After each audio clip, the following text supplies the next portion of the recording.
Hey guys, this is Worlds 2020 semifinals with Top Esports and Suning, and this is a analysis of the pick and bans as well as just the game in general.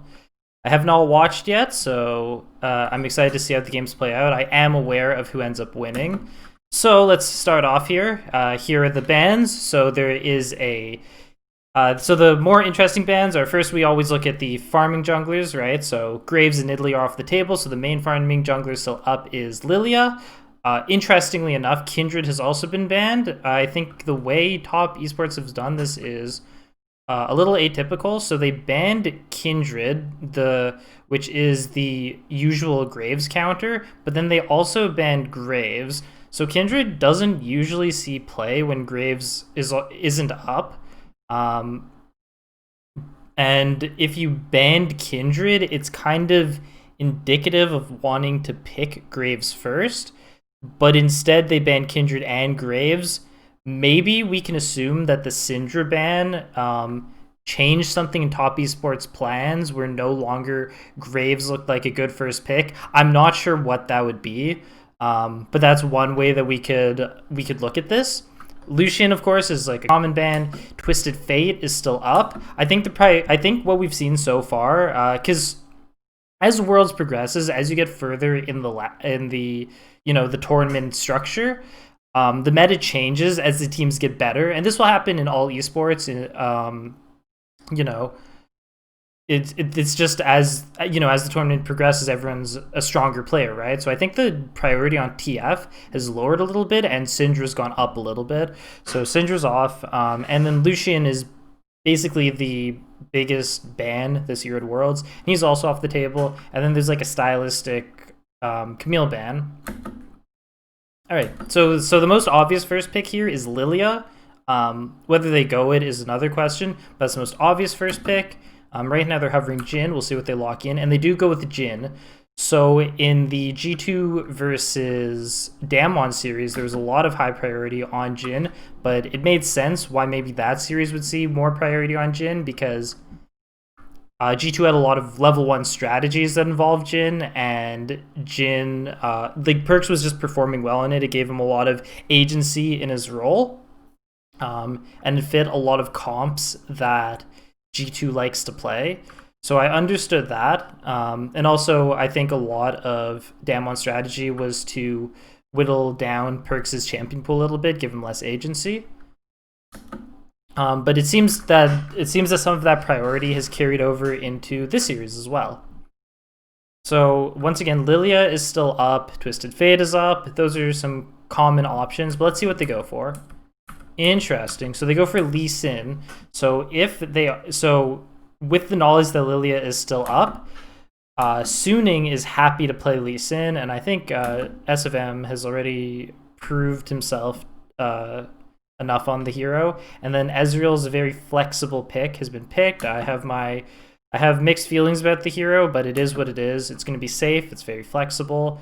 One thing that we want to keep in mind is a strong counter to Jhin are tanks, right? And Ornn is still up at this moment.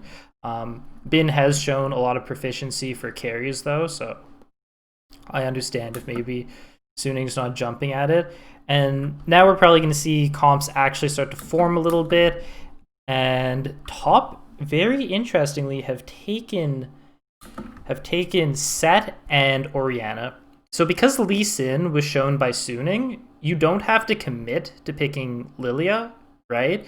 Because you don't have to match another hard farming jungler. You have a lot of options, and this set is going to be very flexible. And I think prior to the sort of hard farming meta fully developing, Sett was a very highly contested pick, and mainly I think because he's so flexible in the way he's played, seeing as how jungle you take the Nimbus Cloak and you take the Hex Flash, right? So it makes him a little bit more flexible in how he plays out. But Top's comp is going to develop a little more here. So Jhin, good follow-up, good initiate, good range.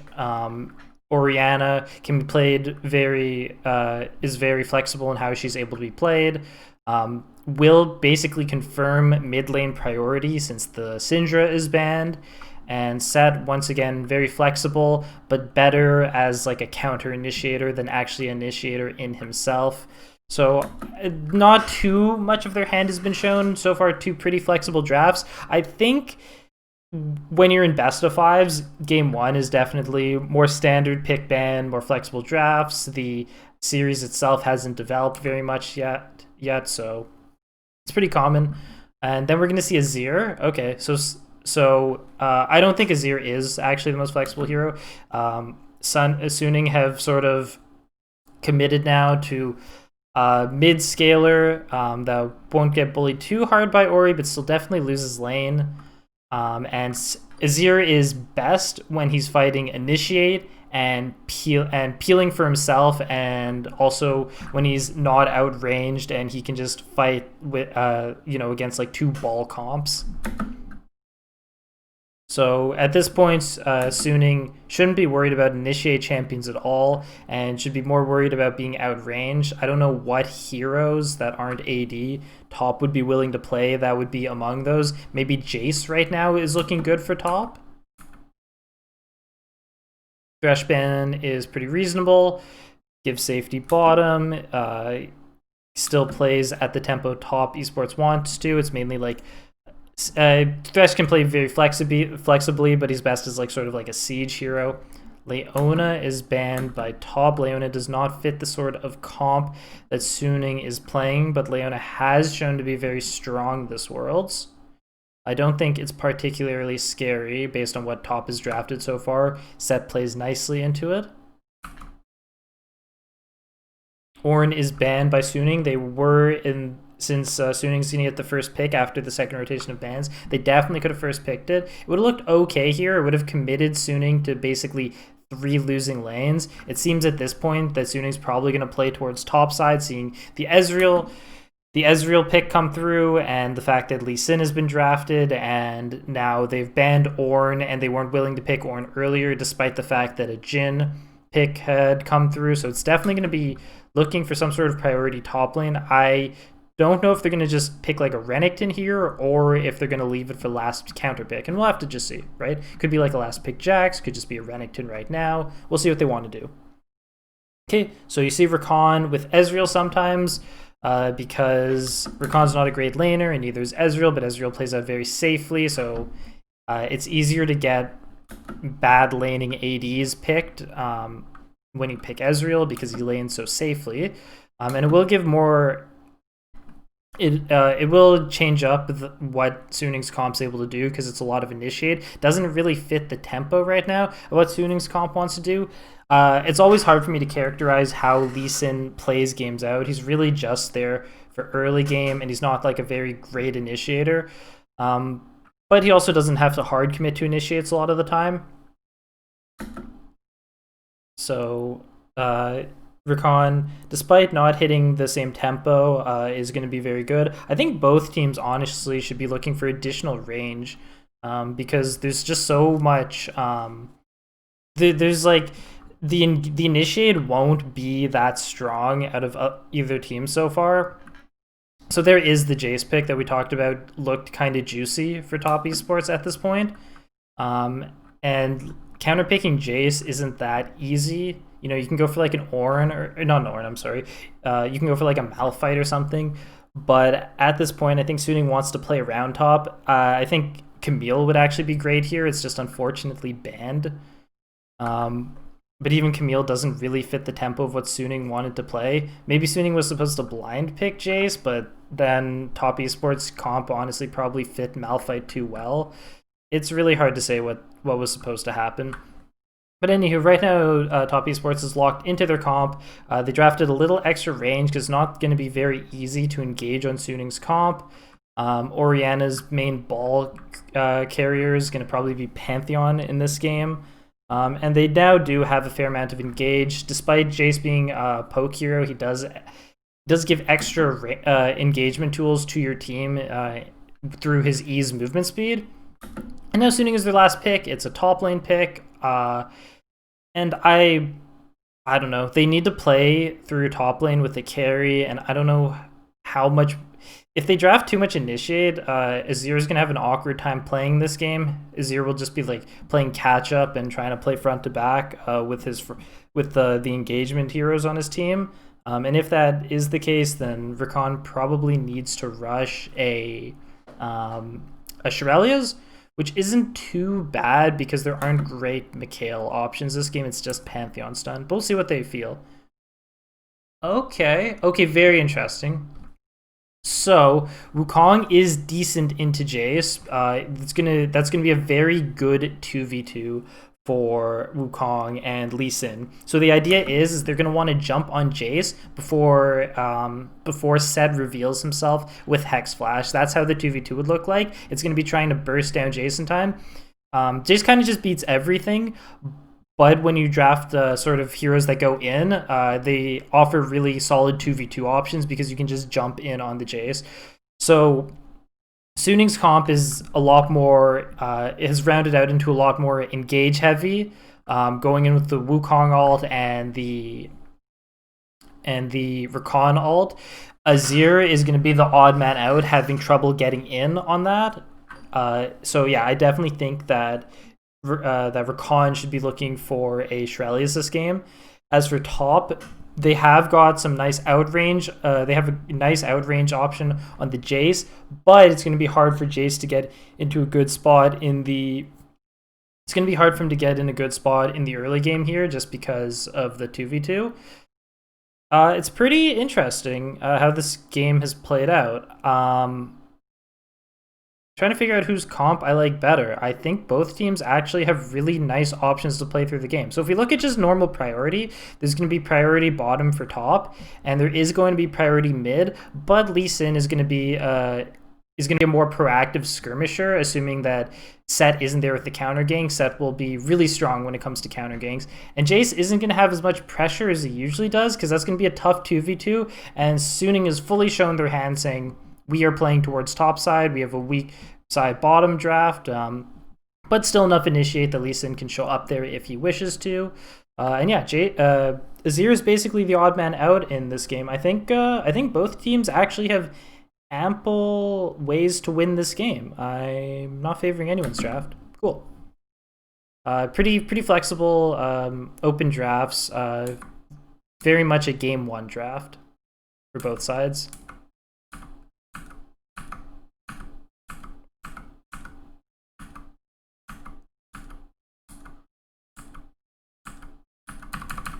Let me get to the start of this game. So let's see if there's any level 1s. I think level 1s have slowed down a little at this point.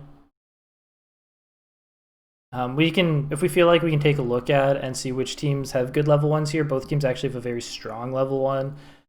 Lee Sin's Q, really good level 1 skill. So is Ezreal's. Rakan's can be kind of hit or miss, right? If they flash out of Rakan's W, Rakan can put himself in a very compromising spot.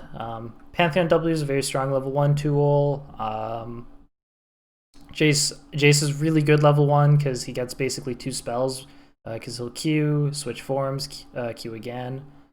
The other bot side is leashing. They both want to be there early. I'm surprised that Suning goes for this. I strongly doubt they can get lane prio, but we'll see.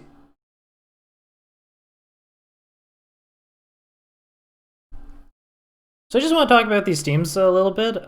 So I think I know who wins the series, but this is like a pretty cool game because, and it's just a cool world because I think at this point, like not at this point, like post semis, no matter who wins worlds, like I think there's really cool, deserving people. You know, no one's like. I'm not bummed out. I don't think I've ever been bummed out in League of Legends. I think like always like deserving people win worlds, which I can't say about all esport titles. Sometimes there's just like really crummy metas or whatever. But like there's some really great storylines and some really deserving people. Like Knight's such a fantastic mid laner. Karsa has just been on top of his game for so many years. I'm such a big fan. You know, Jackie Love looking for the back-to-back titles. S of M coming from the Vietnamese server. Like, I love the idea. Like, in the way of Karsa, S of M, and Sword Art, I love the idea of being from a weaker region, but being, like, you know, the cream of the crop and getting on a better team, you know, and performing.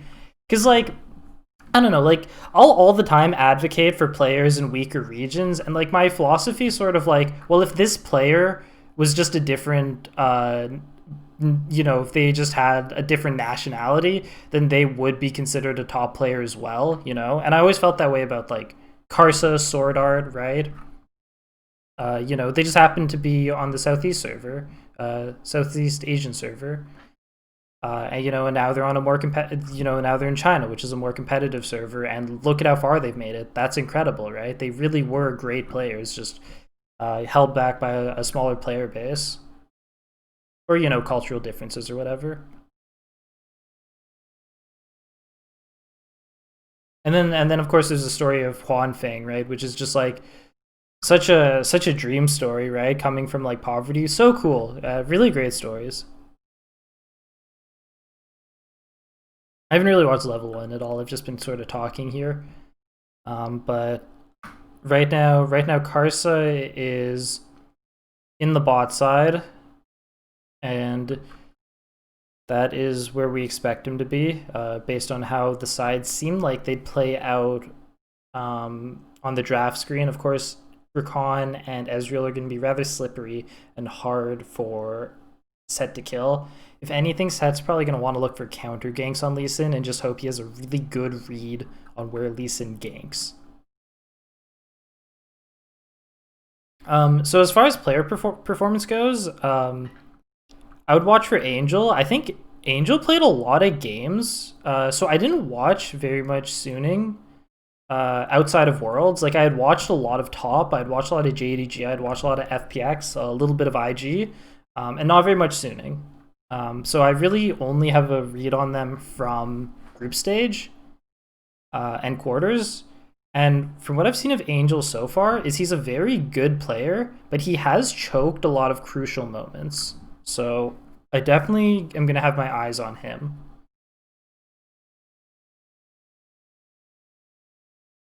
Also, Jackie Love, right? Jackie Love had a really shaky quarters, so let's see how he's performing today. I wonder if I should turn game sound on. Waiting for him to get level 6 to have that. Game sounds for me, really. Talk about Ben trying to weather the storm. First recalls come off, 4 CS difference, and he's 4 seconds later on the recall.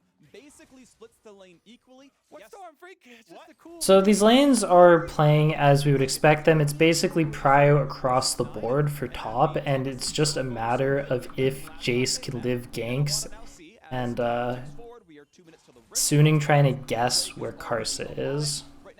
I guess I've kind of said that about both junglers, but you know, it's gonna be Set looking to counter gank Lee Sin, I think, if possible. Based on the composition, we'll set up the best scenarios in skirmishes.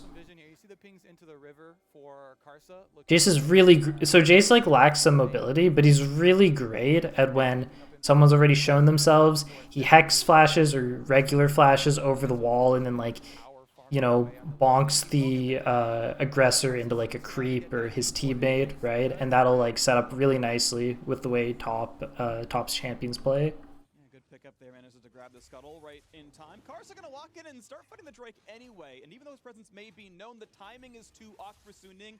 They had to push in the wave and recall. I love this play for Top Esports. They shoved in bot lane. Once their bot lane's back in lane, they go for the play on Drake, knowing that they have control, and Suning must. Ooh, Bin flashes. I wonder if 369 even had to flash. It was either like a flash to stay in lane, or he thought Lee Sin was there. I mean, Lee Sin could have been. It would have been a little awkward, but he could have been. I don't think they had vision of Lee Sin. Would have just been Lee Sin going for like a hard gank away from his minions, or his jungle creeps. But anywho, good use of Karsa's time, right? He has a lot of prio, just gets that dragon. That'll be like a great use of his time, trying to pick up as many early game dragons as possible. I certainly expect him to get the first two. Right now, since no ganks have been executed top lane, I'm feeling pretty good about top right now.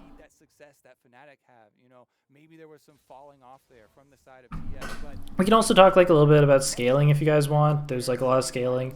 on Ezreal and Azir. I don't think Azir is playing into like a perfect like Azir game though, so it'll take him a little longer to be as monstrous as you'd want him to be. Yeah, and Karsa's gonna keep picking up these objectives, right? He's full prio. He should be taking them off cooldown.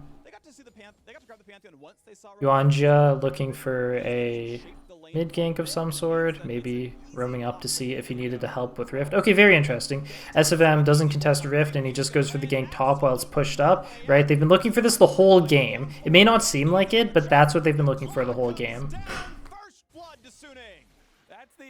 So of course both top laners already traded their flashes. So yeah. So that's really good. That's really good for Suning's win cons. Getting Wukong ahead here and playing with the Lee Sin, that is what they're looking for. Karsa coming in what is basically a 2v1. Alt's been back. Doesn't get him with the E.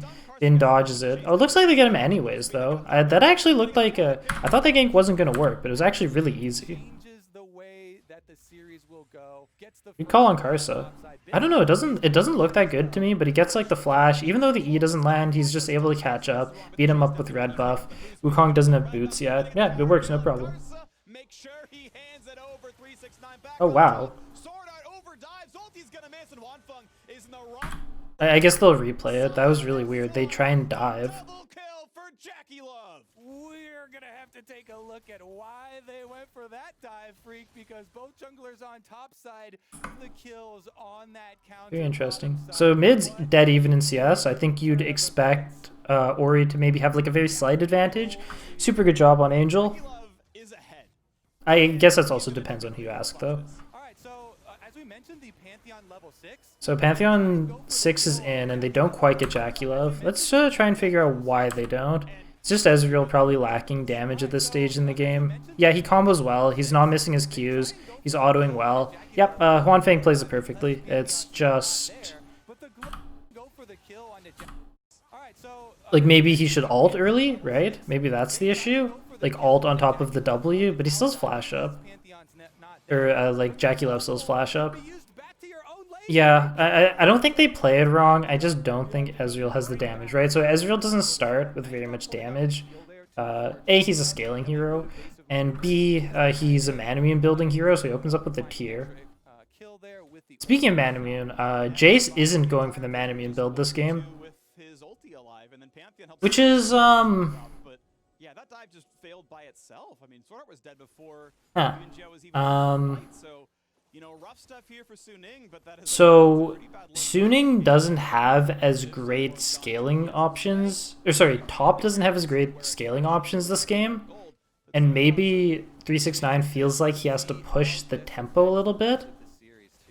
But you have to assume that they knew that 369 was going to be playing weak side this game. Like, right, like even though he's in a winning lane and getting a lot of prio, we know that the game plan is going to be 369 getting ganked a lot, right? We keep talking about this. And since that's the game plan, maybe 369 should be looking at more of a scaling build, since he's going to be getting pressured a lot. It's probably like, it's just like your perspective on how you think the game should be played out, right? Like, or do you think 369 should be building more early game, you know, the lethality, that way he stands more of a chance, since he knows he's going to get bullied a lot. I don't know, right? But Manamune did seem decent here. So this is pretty good. JackeyLove is getting a good advantage. That was a really good dive off of Lee Sin being top. They know Lee Sin's going to be top the whole game. Right now, I think Karsa and his team should be really looking for this dragon and back off of the bot wave. So now S of M and Sword Art are pre-set up here. So it's going to be harder to get this dragon, which is too bad. I really think top was supposed to get these first two. They probably just didn't back off the bot lane fast enough. We can actually go back and look at it in depth and try and guess what we think should have happened. Ideal situation for Rift Herald usage. They get the kills. They're going to get the first turret bonus. They get all of the turret plates. Yeah, so it's just a lot of gold going on to Jackie Love, and then he pushes that last wave out and then starts backing. There might just not have been a window. Yeah, it really looks like there just wasn't a window to make it to Dragon in time. So remember, if you don't back in a position like this, you don't get items.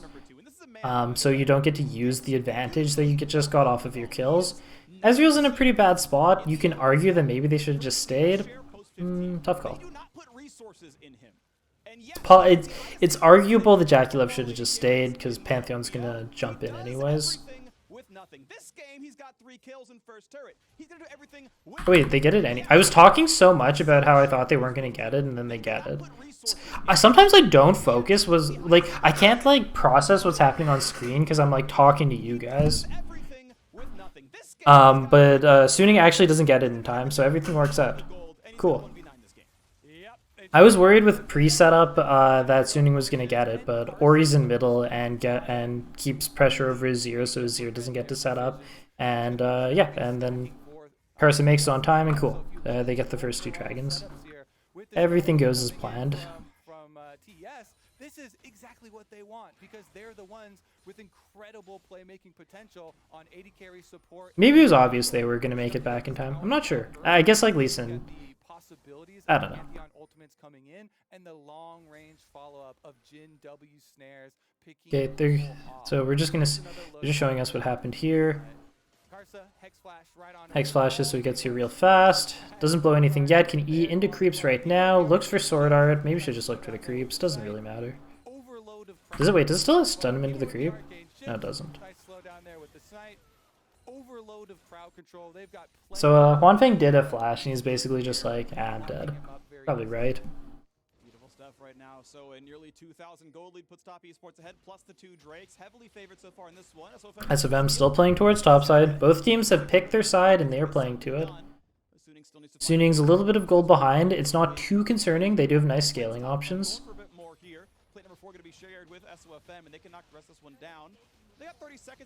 Yeah, I mean, like, Top knew it does seem like this was a man-immune game, right? Top did know what was going to happen. We knew what was going to happen. Around the map, he's in a mid lane, gets plate number 2 down there. Top Esports off to a great start. Yeah, wherever Jackie Love goes, you have to respect the TES presence. But Suning have some advantages. I said bot then top. The mid laners have now set up in the bot lane. Greatly accelerated, and you definitely have the possibility for some large wombo combos with both AD carry and supports rotating towards mid. Angel could probably available on Rakan. You can lock 2 members up in time for a Wukong ultimate and try and have one of those devastating combos. If it was possible, holding the wave a bit would have been nice. From Jackie Love, continuing to threaten around mid. 2 turret plates plus first blood difference, first turret difference I should say, going to amount to about 450 gold. So not gigantic, but still obviously a meaningful. Interesting. SFM being here is interesting. So he's just playing the opposite side of the Rift Herald right now. But you can see with SFM putting in the pressure, he gets to contest the ward. Jace has also walked up through the bot side. Ooh, so Jace, this is kind of smart. Jace is trying to like bait something here, but SFM is not committing. Actually weathering the storm. I mean, the gold has flattened out somewhat in the last couple minutes. Yeah, I think the main thing they're worried about are the neutral objectives. You know, this is both Rift Heralds that have gone over to top Esports. It is both Dragons for this early game. Karsa continues his similar playstyle. Okay, ganks for the lane and focus on the neutral objectives, getting TES to a very comfortable mid game. So you can argue that maybe they should Rift here, maybe they should hold it for Dragon. They decide to summon it.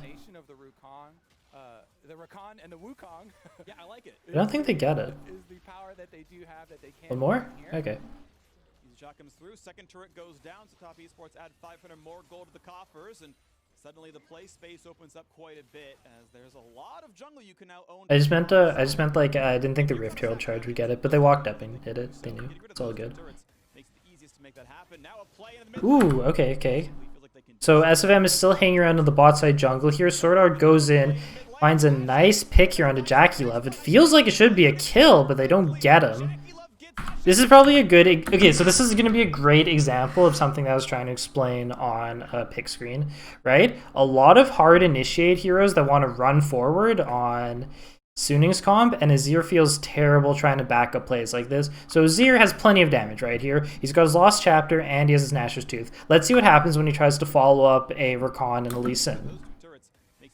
He needs to get into the fight. So first of all, hasn't gotten any damage off yet, even though his teammates are already in. He uses his one mobility spell, the E, to get in. He gets in. His Q hasn't been applied yet. He throws the Q forward, gets an auto off, and that's his entire contribution to the initiate. Despite having 3 people, the main carry and damage producing hero doesn't really get anything off, right? The only way he could have extended that was by flashing, which would have put him in a super awkward spot. Incorrectly, Jackie Love gets out because the kick was too early and Sword Art that happened. Now a play in the Is that what happens? They're gonna find some kicks, but I think they layered it incorrectly. True. I didn't actually realize. Thank you, Freak. Yeah, it's you're gonna have to decide which SFM goes for a kick and Sword Art W's at the same time, so it doesn't move him at all. It still seemed like something like that would work, but if you have another knockup, that stops the movement. So they needed to communicate that one a little better. From Sword Art, and Sword Art's knockup means there will be no movement. They probably do get the kill if SFM's kick goes off. Oh, that's funny. The kick right there, right before the knockup, it looked like. And They definitely get him. That distance traveled backwards, he gets to walk out. I'm going to blame the jungler here. As a non-jungler, Sword Art's play is the very Okay, so Dragon's up in 40. If people start making their way over about now, they can get there early and pre-set up. If they start moving in maybe like 5 seconds, then they'll be there on time to just fight it, but not pre-set up for it. Of the 10 players on either roster, it is their first major international LAN tournament. They've all got 11 games of experience. This is game number 12. Yeah, if you take out the Flash Wolves players and Jackie Love, then all So top is going to be able to like this world set up a semi-line of skirmish. It's going to be hard to get in on the Ori in the set. So now it's all cleared out, and they walk to the bot side together to try and make something happen.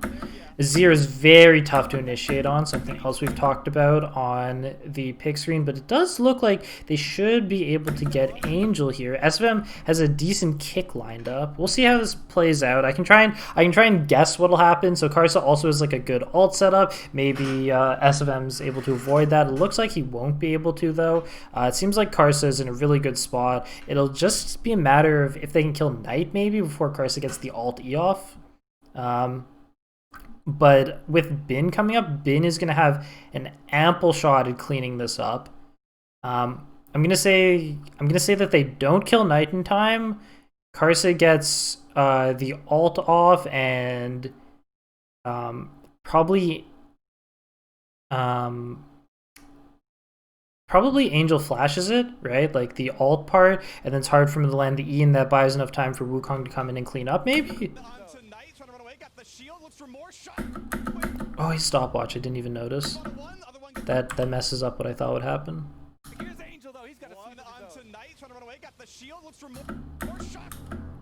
So Karsa still has the spells, E's first, goes for the ult, Angel flashes it, so we knew that part would happen, and then Bin is here to clean up, but the stopwatch bought enough time that Top's just going to move out. But probably Bin would clean up, so they did have to back up. Looks like that's going to be the end of that conversation too. SOFM down, and it's going to be an easy reset here for Yuyanja. Right back to the base. He's going to come out with his ultimate ready. Off of this reset, Dragon is available. No jungler for This is feeling gonna feel good with this first lethality item, and then paper off a little bit. 18 minutes into the game. Very least the next will live a bit longer, but Top Esports in complete control. 700 gold lead plus 3 Drakes. Means you can kind of roughly double that in your mind. I feel like that's kind of about the worth of a Dragon in terms of expected win rate. But we still need to see Suning get more done than topside ganks in this game, or this will just run away from. Let's take a more look at items. I feel like when I did my VOD review yesterday, I wasn't talking about items. It's like I can only focus on talking about so many things at once. Maybe I should just make like a notepad of just like random topics. But really the important part is that they kill the jungler, and this is right before the soul point dragon comes up. So the target there and the focus from There's a good chance that top just win this game off of getting soul, because this isn't a significant enough gold advantage to win this game. But it's definitely enough dragons to win the game. And it is going to be a... hey, what do you know? We're in this scenario. The jungler's Wait, what is it? It's a mountain here? Wait, was the last dragon? Four, Yeah, it's mountain. sure that they means everything. It makes it look so effortless in the aftermath then because you're like, oh, hey, what do you know? We're in this scenario. The jungler's dead and the dragon's up. Perfect. Yep. But it's just really good. His movement coming down to kill 369 again. Yep, they are just targeting him the whole game. And it will once again be on Jace. Here comes the chase down. Easy kick into the wall if they want it. So, like, we can ask ourselves, like, alright, on the draft, we knew that Suning was going to commit to a top side strategy, and top was basically saying, like, well, why don't we just draft a really strong top laner, and we'll just be given a lot of mid priority. Well, sorry, we'll just be given a lot of lane priority because of that, right? And you know, like, was getting priority helpful this game? You know, like, even with Jace getting bullied? And yeah, Karsa's taken every objective. I think that aspect of the draft has worked out really nicely. The rest of it comes down to, like, player skill, right? Like, did he need to die that many times? I'm not gonna say, right? Things aren't that black and white, you know? But he basically is even on CS despite getting ganked a lot, you know? So, despite 3 deaths, he's still even on CS, so I think that's fine, right? Very reasonable.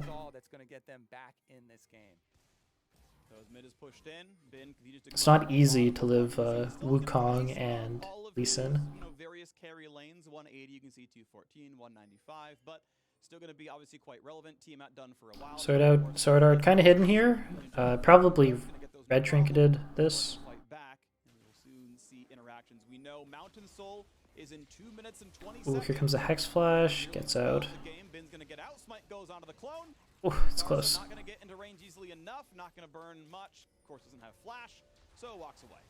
And Suning committing to the split push there. They have Angel holding the Sword Art just pieces. Nobody catches top lane on top esports side. Ori's going now. She is going to have the TP coming up, so Ori can just stay here. Probably by the time she's done pushing this out, she will be ready to go to that dragon. She's not going to need a back either because she's on her 2 item spike. That's looking perfect. I think the main item that top has left to look for before this dragon is going to be the Deadman's on set. That's like a very good feeling item on set. Oh, and he's backing right now, so he might actually just have it. At the same time, there is nothing else to clear, so maybe he doesn't. Yeah, I think he literally just backs for wards. Yeah, there was nothing left to clear. You should ask for just like some lane farm or something.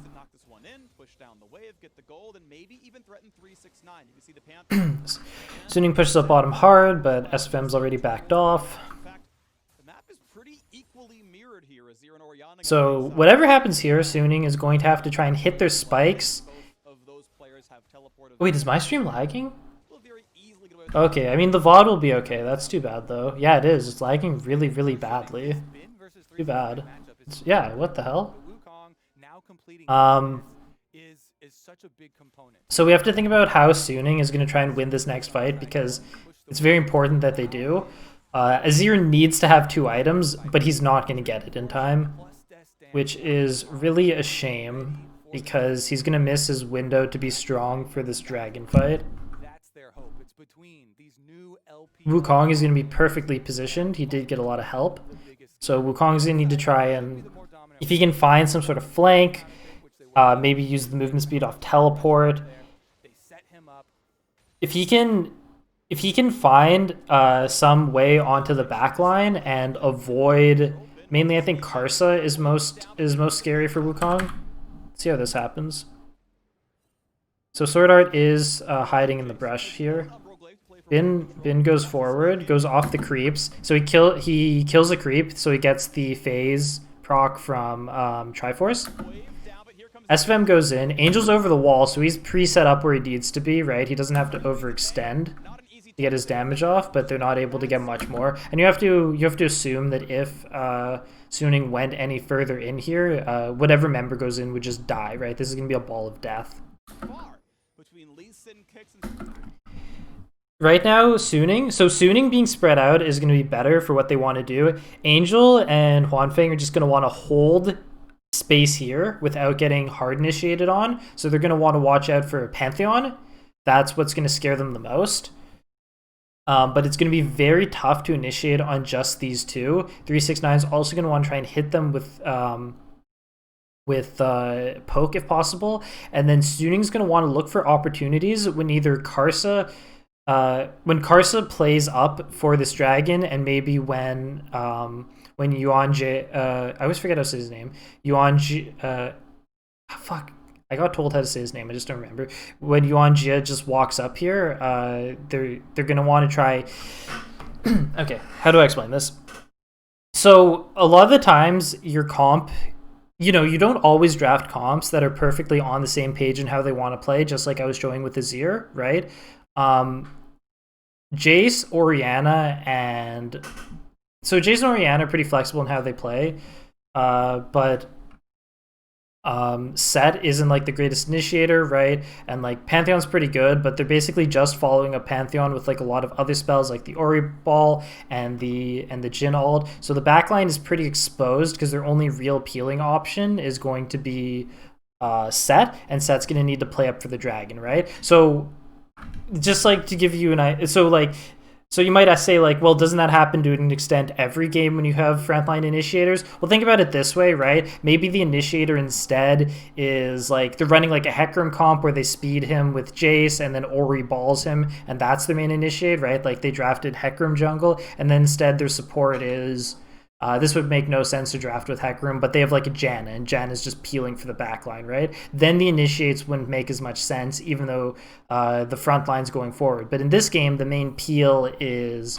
the Set, is Karsa, right? So when Karsa goes up for this dragon, that's when Suning needs to look for their engage on the backline. So let's see how it actually ends up playing out. Right now SFM's just pulling this out here. And top is just going to want to stay as a ball. That's what they're going to want to do. 369 holding this is really good. Not getting picked and holding this is great. I'm worried that he just went hammer for me. He almost killed himself. He didn't expect Wukong here. But a single initiate onto him is not too bad. Top needs to slowly push up their line of pressure here if possible without taking too many Ezreal Qs. They're scared. See, Pantheon's scared of just jumping in despite the comp being broken up, because then the backline will be very open to the Wukong and Rakan, and it's really easy for Ezreal and Azir to peel off the Pantheon. I really like the way Suning's playing this.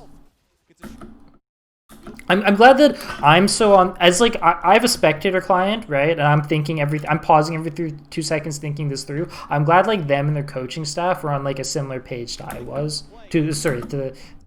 I am.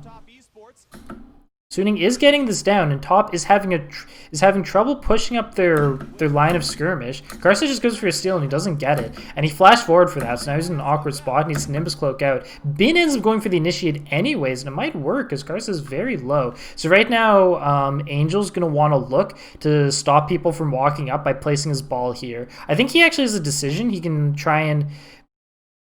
maybe shield someone and then QW this section, but I think maybe he should try and zone with his ball here. I'm not a mid player. I'm not an Ori player, so it's hard to say. Alright, so ult's Bin away. Then Sword Art comes in. Bin flashes to keep going and gets Jackie Love.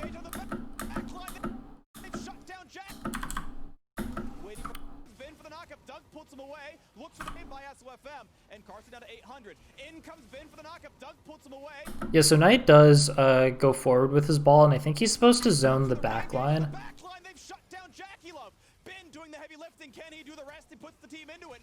It feels really awkward trying to initiate, trying to get past Ori's ball, and I think he was supposed to dissuade. I think Knight was supposed to play zone control while everyone else DPS down the Wukong. Maybe.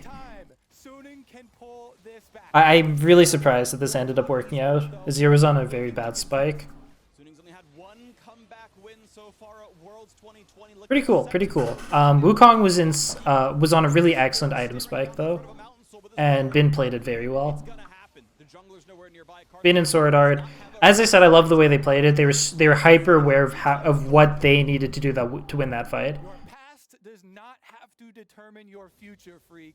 Cool. Suning of another 3-0. See if they can pull it off. That flank from So I can say this safely. Coming into this series, I expected Top to win. I had actually watched Top play before Worlds, and I thought they were really good when I watched them play. And I also base when I'm not just like cheering for teams for fun, I always just base what I think is going to happen based off what's happened historically. And Suning is a team that people said was really good, really scary, and then they lost to Top, right? They didn't make it as far as Top and JDG did. It's the other parts that are actually being attacked here. Wanfeng and SOFM gonna knock down this mid lane turret. 500 gold gonna be claimed, no problem. Now they're cooking with gas. Azir is on his second item. Ooh, Karsa looks for an initiate. Probably he's gonna go for an ult on Ezreal here. That is so good. Karsa is not looking to lose again. What a great player. Nice, that really takes the wind out of Suning's sails. The problem here, of course, is that the gold has been more than equalized now a little bit in Suning's favor, and Suning definitely has the scaling condition. Actually a very measly Baron power play on the side of Suning, considering how much standing gold was still on the map. Really actually gone for the more defensive option too, going Iceborne Gauntlet against 4 AD. Yeah, he took right? Cleanse. Exactly, I'll stack the armor, but you're not gonna survive the Karsa dunk unless you got Quicksilver Sash, and he's gonna finish Death Dance first. We'll see what comes out next. But that Baron power play, yeah, it's just that 1460, right? That's. I think I saw someone say this on Twitter, but I'm just looking at items right now, and I see that SOFM has a Spirit Visage. It's a really, really good chance to win that game overall. That's the big issue with giving up so Which is an interesting buy. Every 5 minutes you're faced with this heart-pumping decision. Oh well, Sword Art's got a heart-pumping decision of his own. I think I remember him going it in groups as well. He just like builds tank Lee Sin with support items. So, once again, just wait around for crossing the T's. He still hasn't bought double boots, which is really surprising. Making sure you are set up. Nice little recall stop there. No kills. Probably a Ninja Tabby's game. He's not too threatened by the CC on Top's side, and he already bought a lot of magic resist. Player in this game, and it's worked out pretty decently for him. I also have to say, level 16 now on Bin, the extra experience here for. So Jace's scaling's gonna start getting a little weird. Not quite yet, but Ezreal did go a lot of armor itemization, right? He went for the Gauntlet, not Triforce, and Azir also went Zhonya's, right? And armor's really good into lethality, and Jace could have circumvented this a little bit if he had gone the Manamune. Don't want to harp in too much on that portion because Top was very close to winning this game. Very close. I mean, Top basically won it.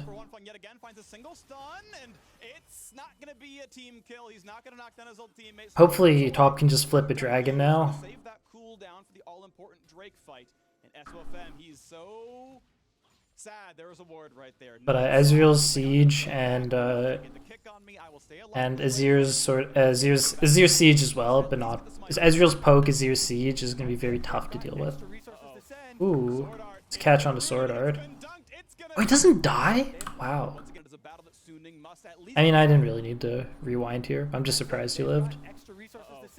Sword Art, it's been rooted, it's been dunked, it's gonna be a kill. No, it's not. He ults, he gets away, jumps back to his teammate, and that is some important cooldowns missing. Sword Art, of course, burned his own ulti, but it's still gonna be a 5v5 in the bottom river. Drake is alive. It's too bad. I guess the rest of my stream is just gonna lag. TS trying to find their way just to even let Karsa get a smite fight, because the rewards are tremendous for TS if they win the smite fight, and the losses aren't that big. One single Mountain Drake going over wouldn't be the end of the world. They're trying to force it now. It's going to be a battle. Who's going to get the kick? Who's going to make the smite come through? The battle comes in again. It goes to SOFM with a steal. The re-engage with a double shockwave is Trying to get back in. Karsa gets a really good E off. It's really hard to initiate on Azir.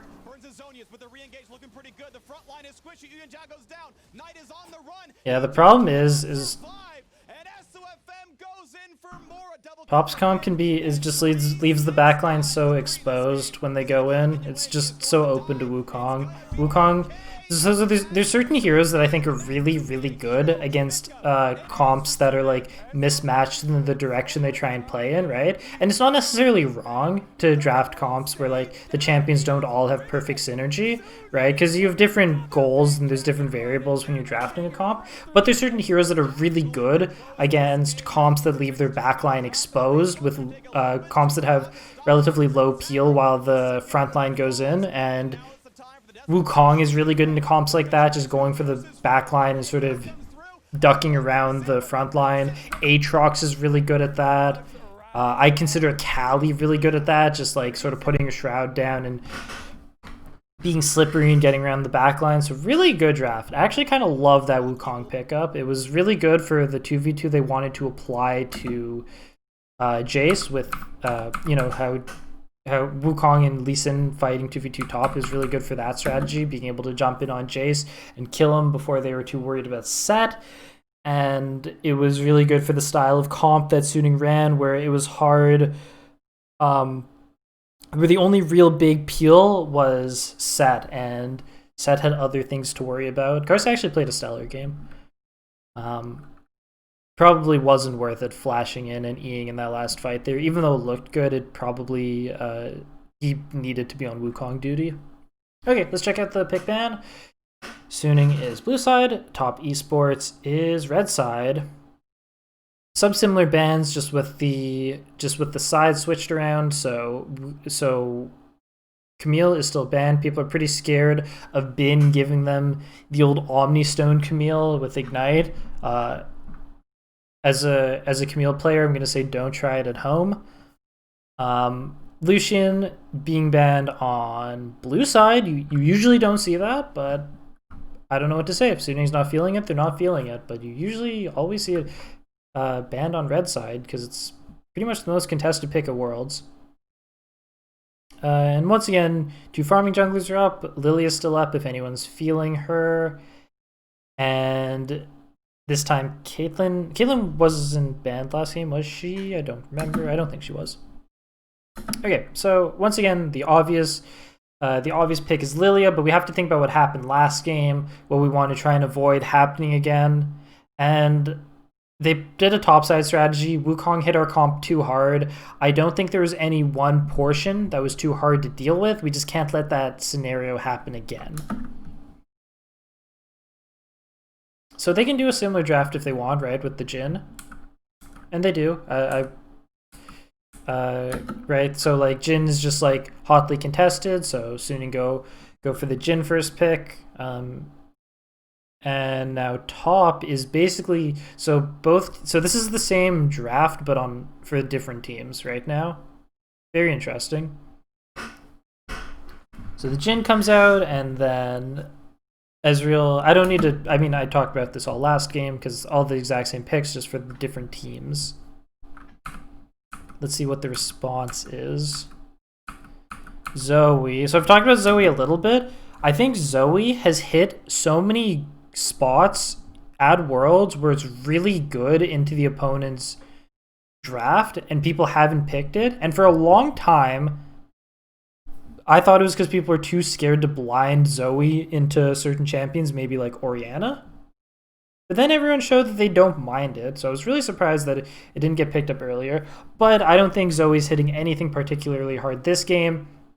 Suning is just showing what type of comp they want to draft really early, as well as I believe they're scared of the classic Ezreal-Zoe combo. There are counters to that, but it is tough to deal with. I think an easy counter is to draft Ornn, but Suning is very, with huge flashing lights are telling us we don't want to play weak side top. We don't want Bin on Ornn, right? They weren't willing to do it into Jin last game. They're not. They right now Suning would rather just take Zoe than let top pick a poke comp and be forced to pick a tank for themselves to counter a poke comp. So that's very interesting. And right now Suning's comp is a little mismatched, but as I've said before, Kindred is better of like a front to back scale, outrange. Don't love it when she's trying to follow stuff up. Zoe is gonna poke, but she's actually very flexible in how she's played. She can follow up very nicely. She just doesn't peel for herself very well. So hard initiate can be very strong against her. And Jin is best when he's a follow up hero. So it's a little mismatched, but Jin can also just be played more as like an alt bot, and Zoe and Jin can just apply long range pressure, which is currently what the comp is looking like, and then Kindred will provide a siege line of skirmish for them while peeling with her ult. So I think if top draft engage tools and remove some peel options, that would be best for them right now, because Zoe and Jin aren't going to protect themselves very well. They basically need the Kindred, and you can probably out-tempo the Kindred based on what's been drafted right now. Lane Prio looks good, so an Orianna would look good. The LeBlanc is also making a fair amount of sense to me if they go for it. So it is going to be Orianna. We've talked about this literally every draft. I think if you want to get my full thoughts on it, watch G2 versus Damwon. But with Kindred, you just want priority lanes and maybe global ults if possible.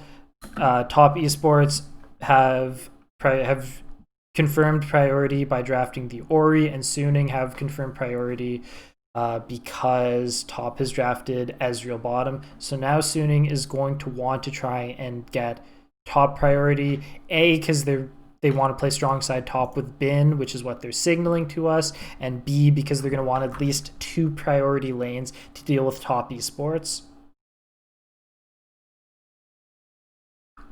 Thresh is taken off the table. Thresh looks really solid here.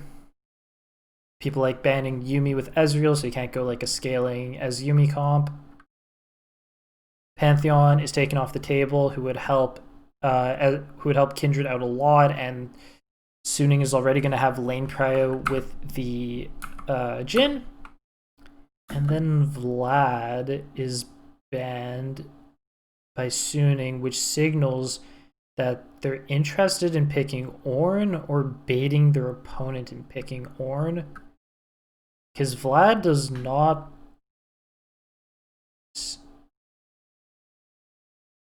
Suning has done so much to signal they're not picking Ornn. I'm surprised they're banning what is the current Ornn counter. Very interesting. So top is committing to more initiate. I totally agree with what they're doing. Leona's also going to help out in the early game portions with Kindred. So Suning is saying that we think Ornn is now looking best in this scenario, and we are not getting the last pick. That is going to leave Kindred rather high and dry in the way of lane prio, though, because top is going to be able to counter that pick however they want, and top also do have a fair amount of scaling options, so they are going to be able to draft a more lane-oriented top laner if they want. Bard, another hero that's often picked with Kindred. Bard can just roam and help her out if you have lane priority.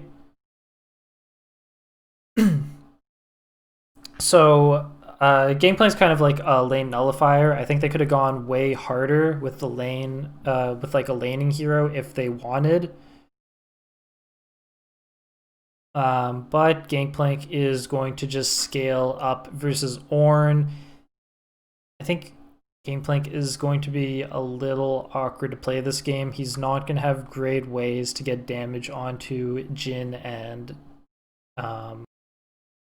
he's not going to have great ways to get damage on anyone. I think just Gangplank looks a little awkward this game. It seemed like top was supposed to commit a little harder to initiation. Whoops. Suning's real peel options here are Ornn and Kindred, which are good ones, don't get me wrong. But they could have gone... I think they could have gone a little harder on the initiate front based on what Suning has drafted and the fact that you want to try and pressure Kindred in the early game. It's funny because really early in the game, initiate's really good into Kindred, and then later into the game, it's really bad versus her. But out-tempoing her did seem reasonable this game, and that win condition seems to actually work quite often. And you're going to want to do that anyways if you're drafting the Lee Sin. And although Gameplank's really great at scaling up into Ornn, he's never going to really outrange Zoe and Jhin. So in normal situations, Gameplank does have good range on Jhin, but in this style of comp, Suning's going to be doing a lot of playing to outrange with trying to outrange the Ori ball and poke with Zoe and have Jhin follow up with his ult, and then wait for Kindred to scale up where she'll eventually have 575, 600, maybe more range. And Gangplank is just going to feel awkward playing into those situations, I think. So yeah, I've also had this comment many times where it's like, I don't think it's that easy for Kindred to get the marks this game. So that's like the main weakness. But I also think that Gangplank wasn't that great a draft. So I guess we'll see how the game plays out.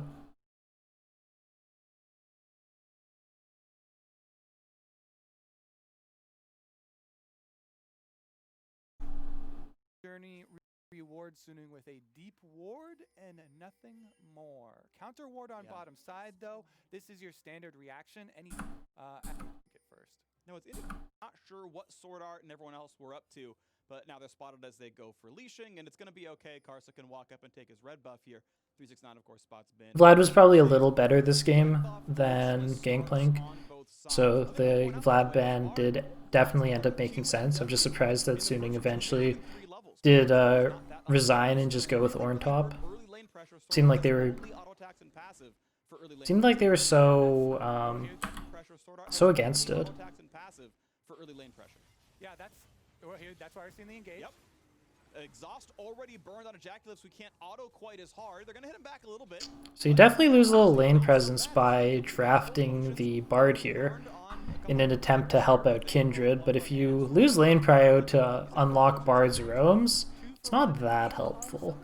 Special in the bottom lane, Freak. Are you buying? Because I'm buying. Yes, are definitely buying, and they're rushing for the level 2. I know Jackie Love's been inting a lot, but I do like that he fights to the death. I do respect that. Sorry, I keep hitting my mic. The war over the damage on minions, and that is to be expected, as you talked about, when you do start the magical journey early. There's but a lot of Bards use low lane impact. This time I have Karsa making some Ooh. as he gets around. Karsa doubling over the pit here, trying to avoid wards. Thought that the Raptors might be up, and is just going to go Krugs. I think you actually probably saw Kindred moving. So Krugs are often a little awkward to do first time around, especially if your opponent's not doing them, because they're not banked yet. Now Karsa is going to stop farming and try and get a gank off. Doesn't work, unfortunately. Ooh! Jacula jumps in. SFM's behind them. TP coming in from Angel. Tries to pre-shoot his Zoe bubble where top's going to be. No one hits it, unfortunately. Oh, that went... that could have been way scarier for Ezreal. And this first crab does go to Kindred, which is pretty good because he can now just jump on over to the top side now and take the other one as well. Knight has backed, so he's going to be TPing to lane now, so he'll have the extra item for priority. Maybe Lee Sin will be able to secure the mark away, if, seeing as how Ori will be an item up. It's just a Sapphire Crystal, though. So I guess it doesn't really matter. Guess that is the newfangled Ori tech every game. Gonna do so right about now, try to finish Sheen. SOFM with mid control, gonna have no problems here at all. Kindred mark number 1 gonna come through. And we'll do our best to keep track over the course of time. Managed to get the first. I mean, like, Yep, first one there, you can get off the scuttles. Then Yeah, I don't know. Ori was pushed in. I guess there's no way to get it. Camps of the Raptors Maybe like Ori just scuttles, and then once you're at that buys like an amp tome. I don't know if she has enough gold. increase, Maybe like sell something. then you have to go deeper in to the deeper spawn camps. Oh no, she buys. Yeah. I mean, yeah, just like do a different back, right? Like buy different items. I don't know. Towards the early dragon though, with the change that we've seen in the But like maybe Ori can just like buy some like immediate stats, kill a couple creeps, sack the rest. Her and Lee Sin just play for the crab. Maybe I don't know. It's an idea. Splits them. Doesn't stop you the recall there. Regardless, though, the big reason to pick that Gangplank is for that ultimate and the possibility of playing off your Leona pressure. A lot of that kind of relieved by Suning, going aggressive, getting some of those flashes down on the side of TES. Possibilities are still definitely there, though. You know, Sword Art's offensively blown flash there can also be punished just as easily as a defensively blown one. Nice little free summoner heal. Going to mean that poke did nothing to Angel. Going to have no problems dealing with this one. Drake has spawned now, 5.5 minutes in. And Suning, small gold lead so far, and that's with fighting a Gangplank, who does print a bit of free money. That'll start stacking up as time goes on. Aggressive ward comes down. They know they're not spotted, hoping for an interesting play. Is someone going to run through the jungle? Not just yet. Sword Art walking back normally.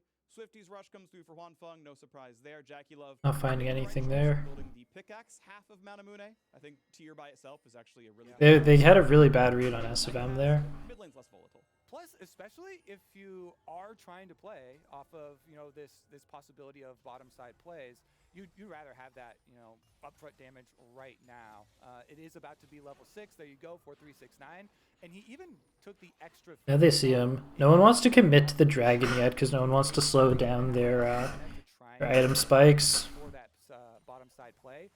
I would say that Suning should be looking for this also, though. As much as top esports, you know, trying to plan around this, you should always be looking at the win conditions for your opponent. Nice.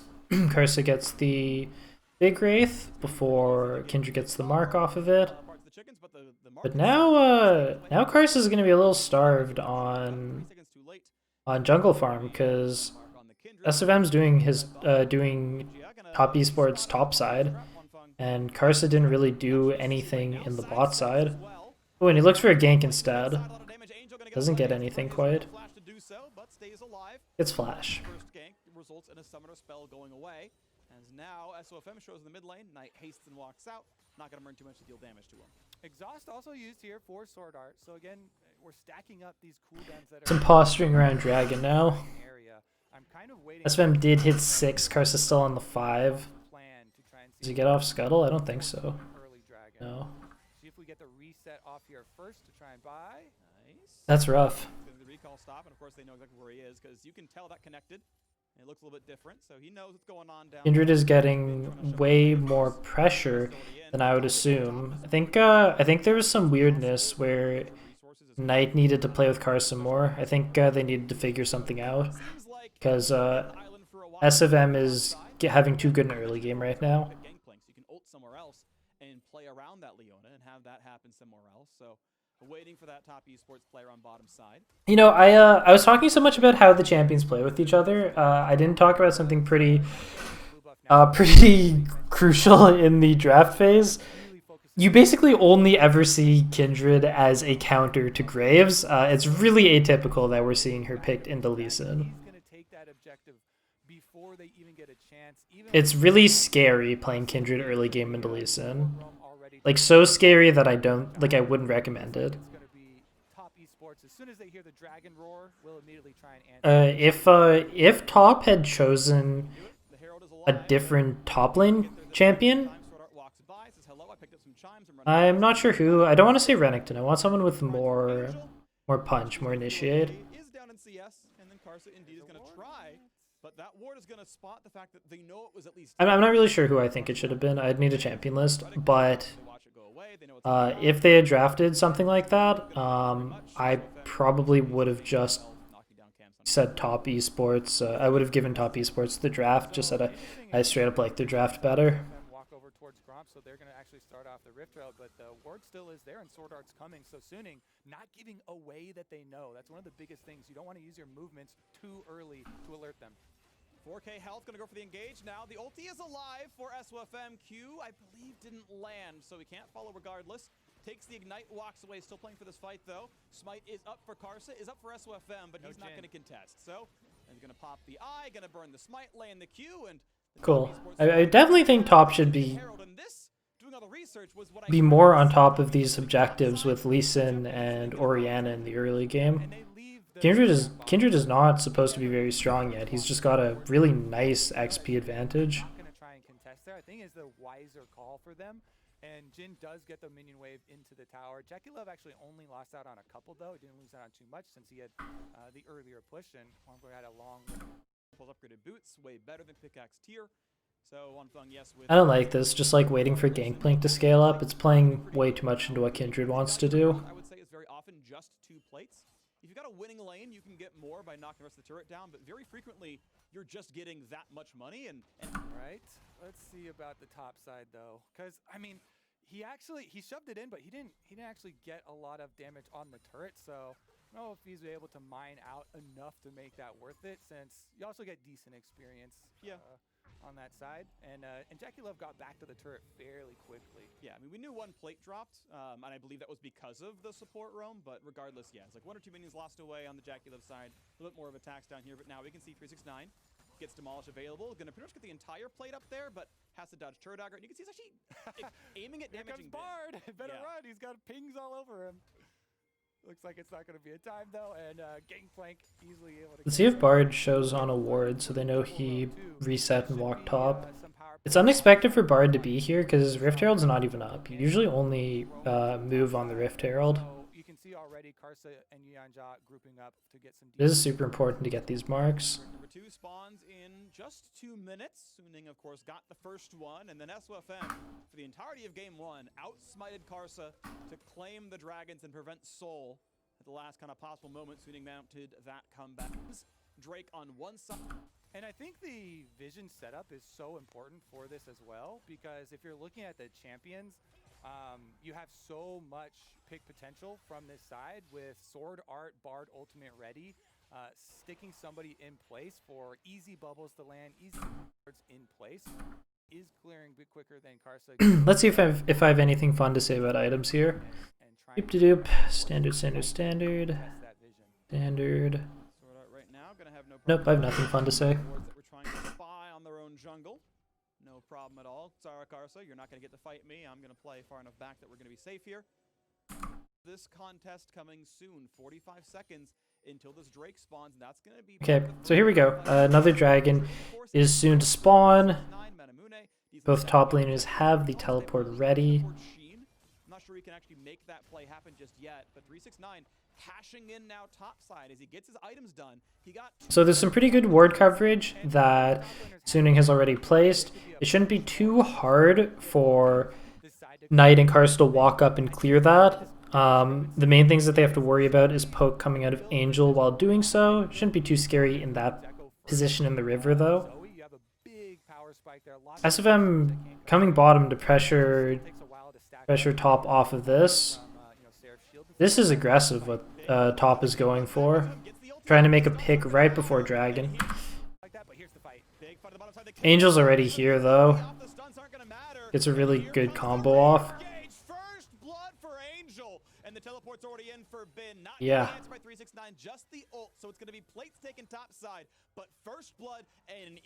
This is rough. Like, Kindred should have been somewhat behind, but Kindred is just in a great spot. Teleports topside to try and defend this tower from 369, who's been just working away on it too. And this is feeling really doomed. This is feeling super doomed. Stacking up, all going according to plan, and since they made the adjustment, stepping away from what they've done. I think this draft is following very similar pitfalls that G2 ran into when fighting Kindred. It's a very it feels like a very consistent strategy to just outlane Prio Kindred and win.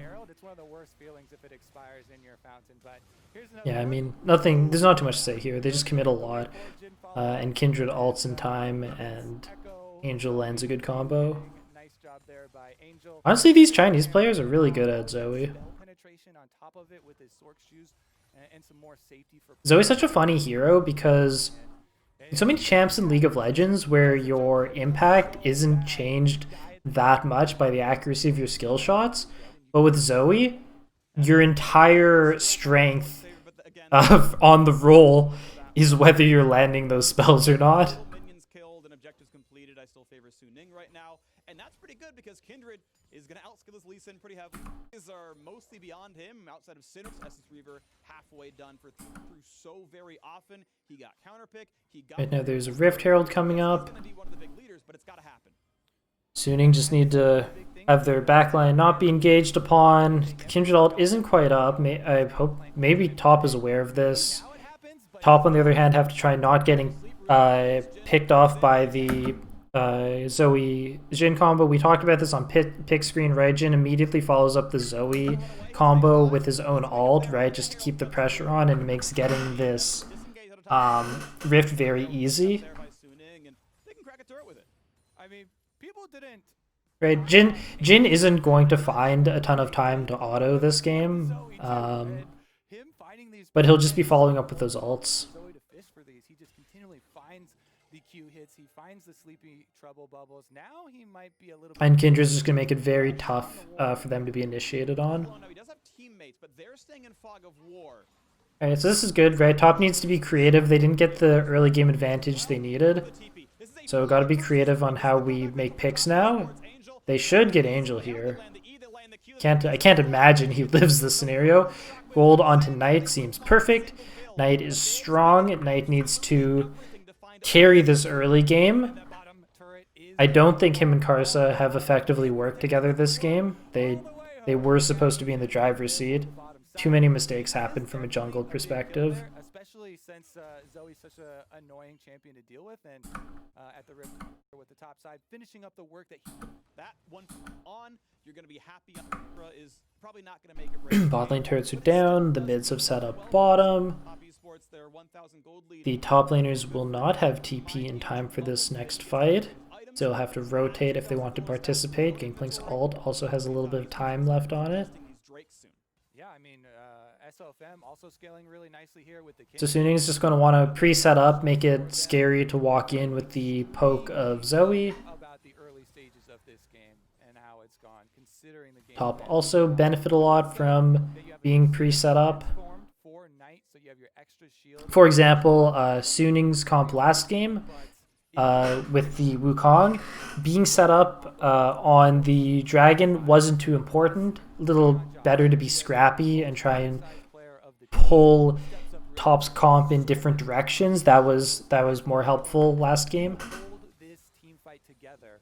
He's got to be the one to find the combination here onto Angel to lock him down, because Huangfeng has a cleanse, has the flash himself too. It is going to be difficult on Angel with the double mobility summoners, but that's what. So very common, right? You just drop the Rift right before Dragon. You get priority. You set up wards to the best of your ability. Games of Kindred, 3 games, Edge of Night on that champion, loves to play provision control. Does a good job of that one. So here we go. Top's going to clear out this mid quickly and then try and set up. It's not the greatest ward coverage. There is an ult onto Bard. Looks like they just got him. That's great. Sword Art Super just got caught there. And I mean, great player. Sometimes does that. Yeah, that was weird. It wasn't worded or anything. But that was some huge poke onto Karsa. Oh, no one blocks for him. Yeah, so there you go. There's the combo, right?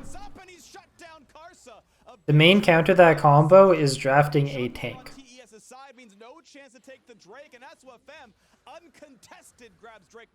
I hate the way Top is playing this game.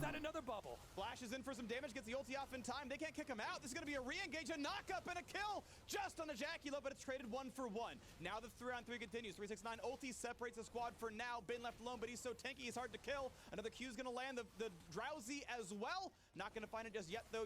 Yeah, there's like no initiate on Suning, right? If Ornn goes in, they just leave their players just like open to die a little bit, you know?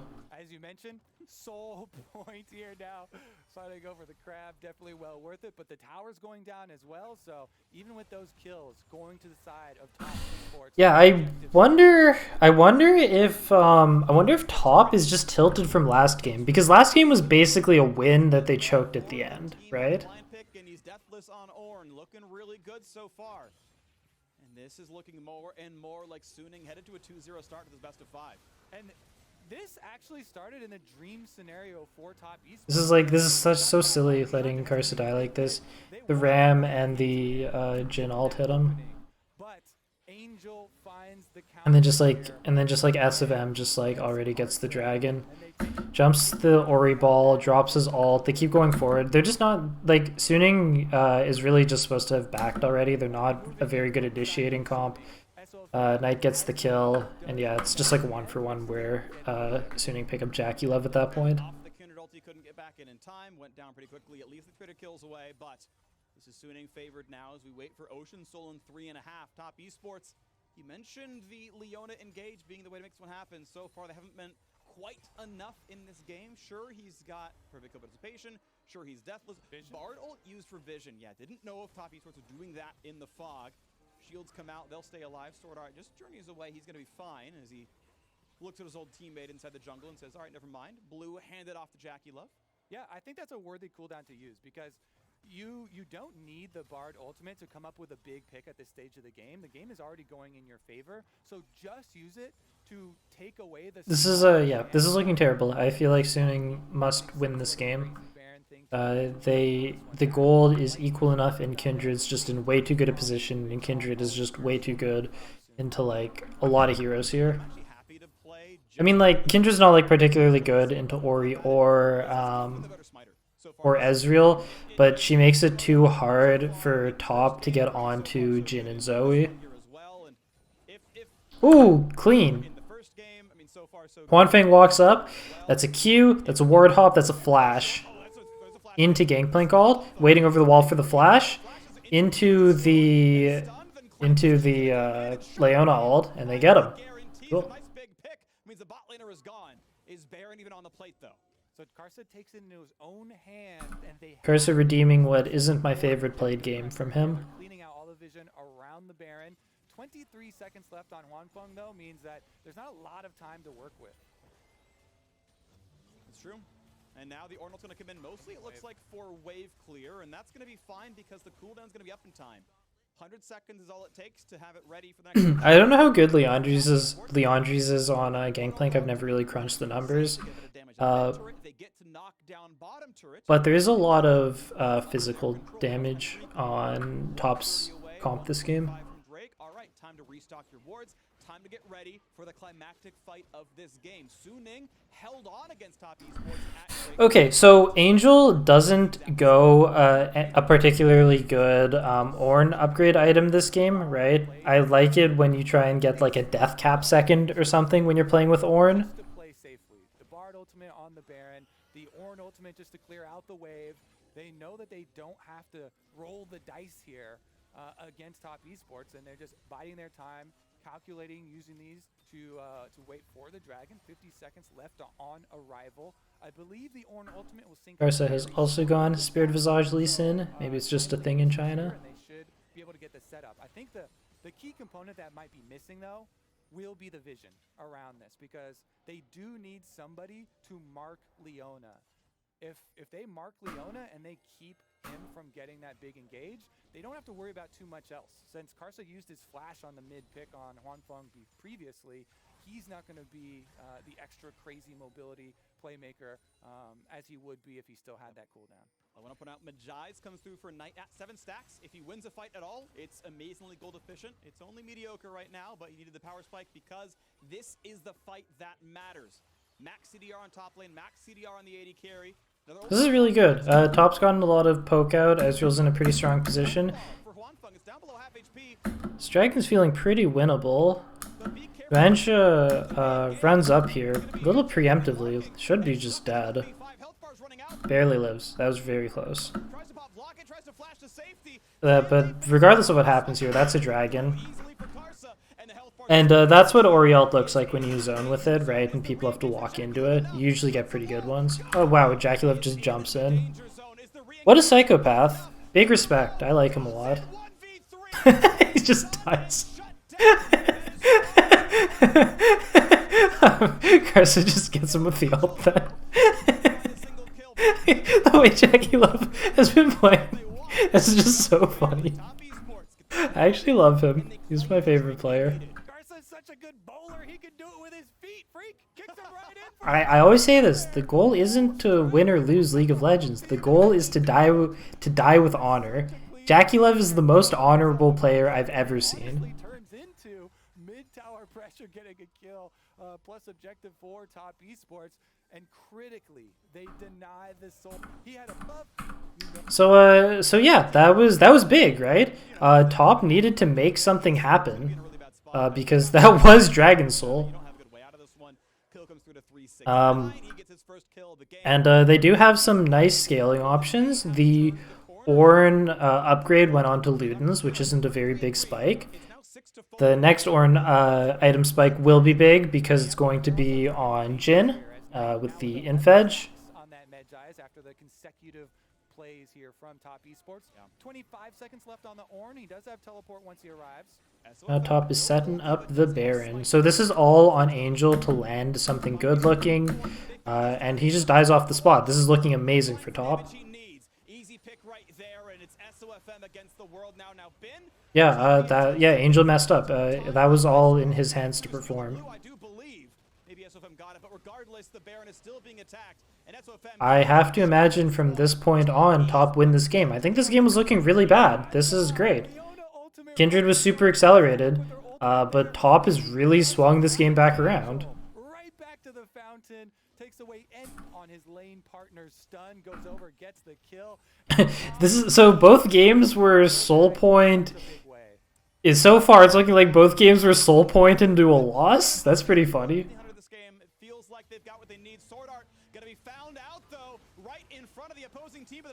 Oh no.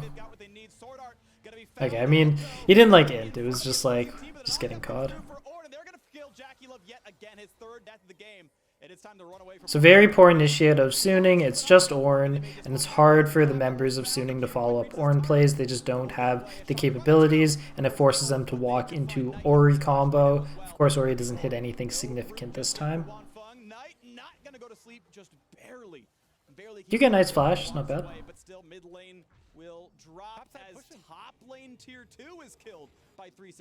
Gangplank's getting super farmed up, but as I talked about, I don't think Gangplank feels particularly good this game. I don't think he's hitting any spots very hard.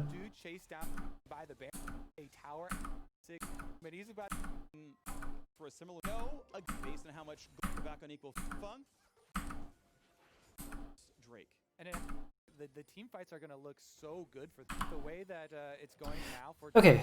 Like, so 369 set up bottom here, and top is running through the jungle trying to make something happen. They go in blind with the bait from 369, and they end up getting kills. Pretty cleanly played.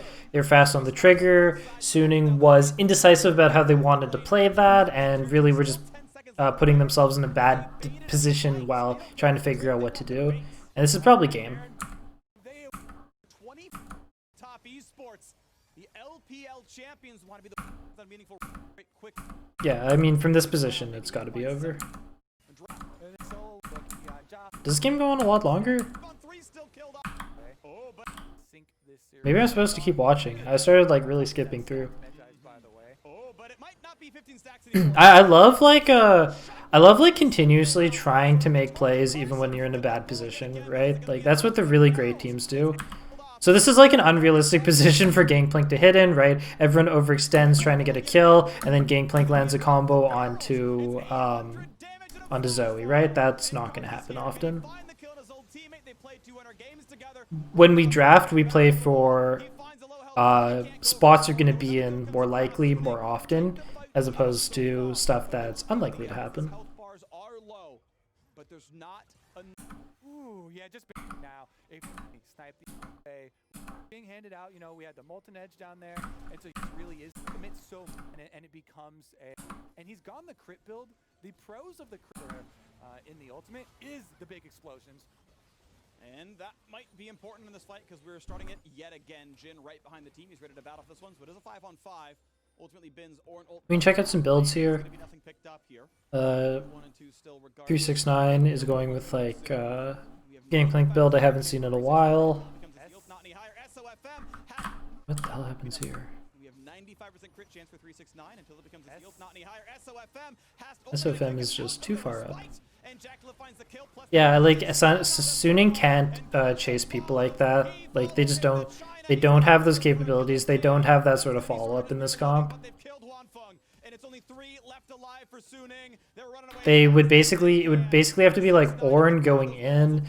Nah, it's not a realistic scenario, right? Like you want to use the lower commitment parts of Suning's spells, right? With like the Ornn ult and the Jin follow up, and then like Kindred should just walk up slowly, you know, not overcommit, and Zoe should try and poke, right? No hard initiates. The comp will never work if they're overextended like that. Okay, it was cool that I was skipping through. It was super done. I got worried there was going to be some sort of comeback. Right, let's check out game 3.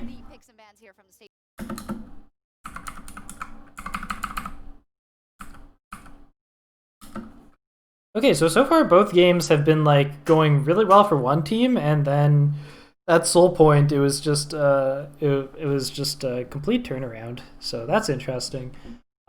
This time the sides have swapped yet again, right? Everyone's sort of just playing for, I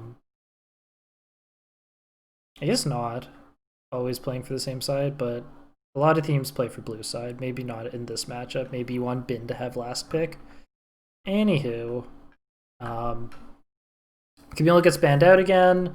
A lot of consistent bans on blue side again. It's going to be the Kindred and the Graves. I already talked about why that's possibly a little weird. And then just like, yeah, I think these are all the same bans from the first game. And this time, Lee Sin first picked over the Jin. Lee Sin finding higher priority, surprisingly. Kindred is off the table, so it cannot be the response, even though you wouldn't imagine you'd want to play Kindred into Lee Sin, regardless of the fact that it happened last game.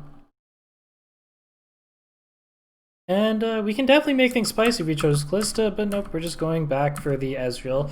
So one interesting thing about this series so far, the complete absence of TF. There has been so much global alt usage this Worlds, and we just haven't seen any of it.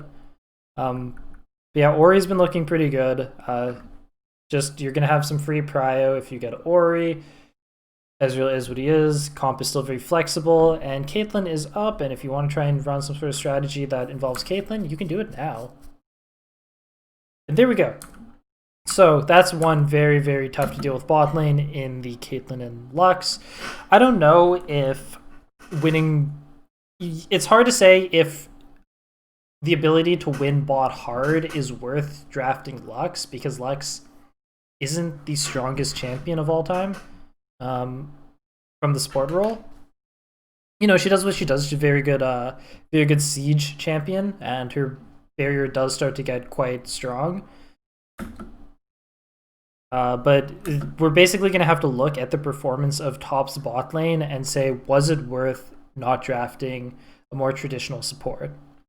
And right now, we're already seeing both teams are going to be playing how we've expected them to play from the series. Top's going to be playing through bottom. You have no choice when you draft Caitlyn, because Caitlyn has to have an accelerated pace on our gold, a lot of that on the back of taking tower plates. And then Suning has been enjoying playing through top lane, sort of, or at least they've been positioning like that's what they want to draft, and taking these Ezreal picks. It's going to be Ezreal Leona. So far, not very good peel on the side of top, just a lot of siege, and Lee Sin can play through the bot lane. So picking some sort of initiate makes sense, and Ori and Ezreal are very flexible in how they're able to be played. Azir's taken off the table. Azir looks excellent with top esports' comp, so I definitely agree with that, because then you'd have a very strong siege scale comp that would be very difficult to initiate on if Azir was left up. I think that's super excellent ban. Jarvan plays perfectly with how Suning wants to play. They're right now looking to initiate with Leona, and Jarvan is a perfect carrier for Orianna's ball. I think that's a really strong ban as well. So right now I think Suning is going to want to find engagement to get onto Top's champions, and Top is going to want ways to protect the Caitlyn Lux combo, or they can pivot and draft more initiate as well and just have Caitlyn and Lux play follow-up, but they won't be the best at that. Orin has been banned. I'm a big fan of the Orin-Ori combo where Ori builds a second item death cap and Orin upgrades it. I think that spike is incredibly hard to beat.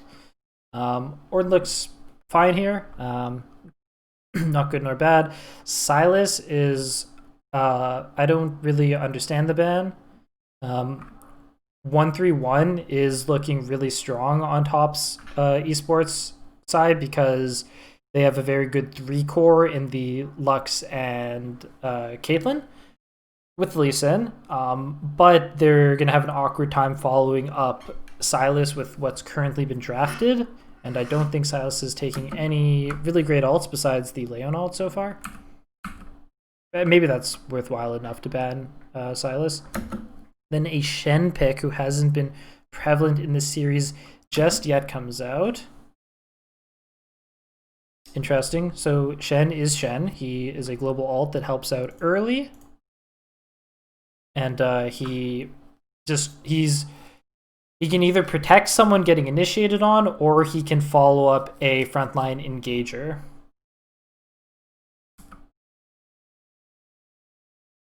So now Top has options, and they get to really round out how they want this comp to play out. The hovering of Echo signals that 131 is definitely something they are looking at. Yeah, so this comp, so right now Top has fully made up their mind on what they want to draft, right? And Suning had an idea of what they were feeling, and Top Esports go for what is looking like a very strong 131 comp with Caitlyn Lux in the middle, and I think that you should never draft Echo unless you're really looking at side lane pressure. Renekton will also do a great job side laning and is a very strong counter to Shen, assuming Shen is top.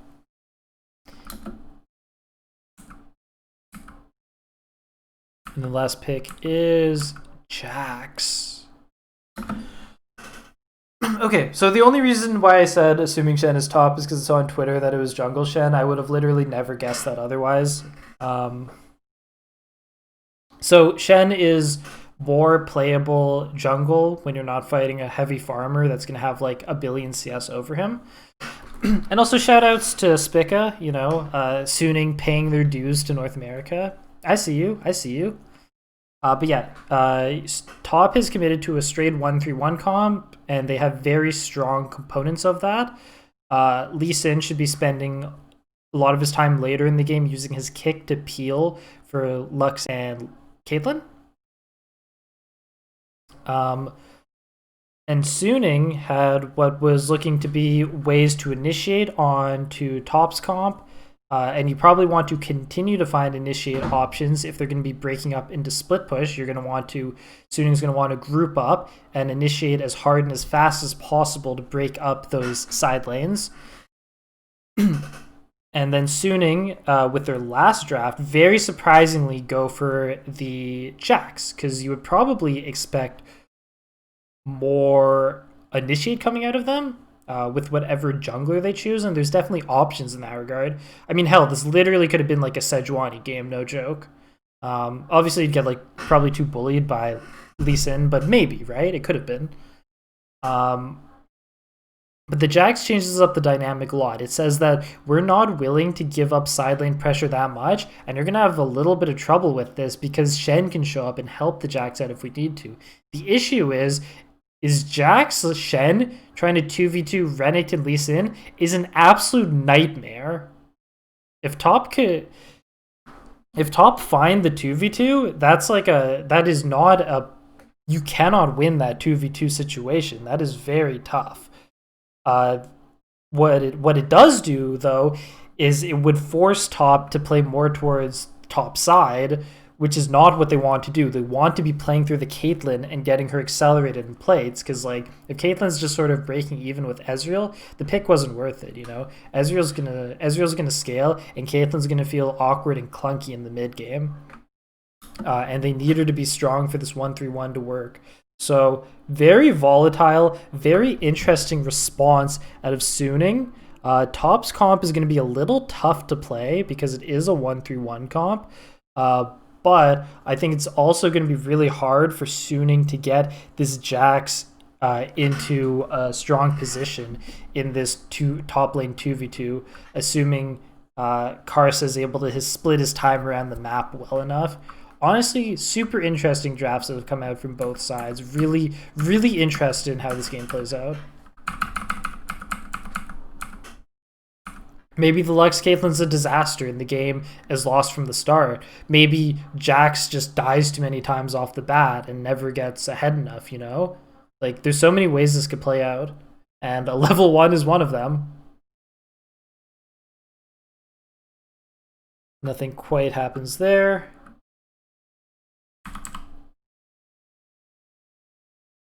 Yeah, Yuanja's like, I gotta get out of here. And he dips. Top is pushed up a little more into the top side of Suning. And they drop ward on the red.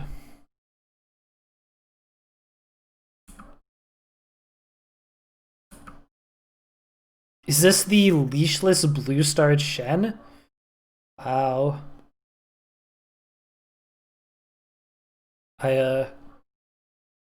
What sort of health is Shen's clear after this?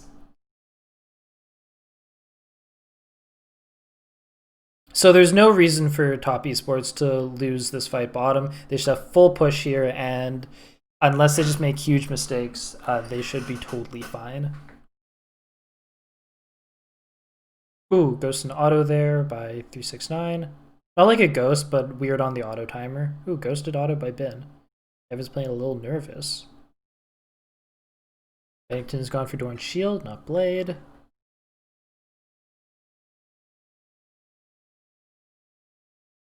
And I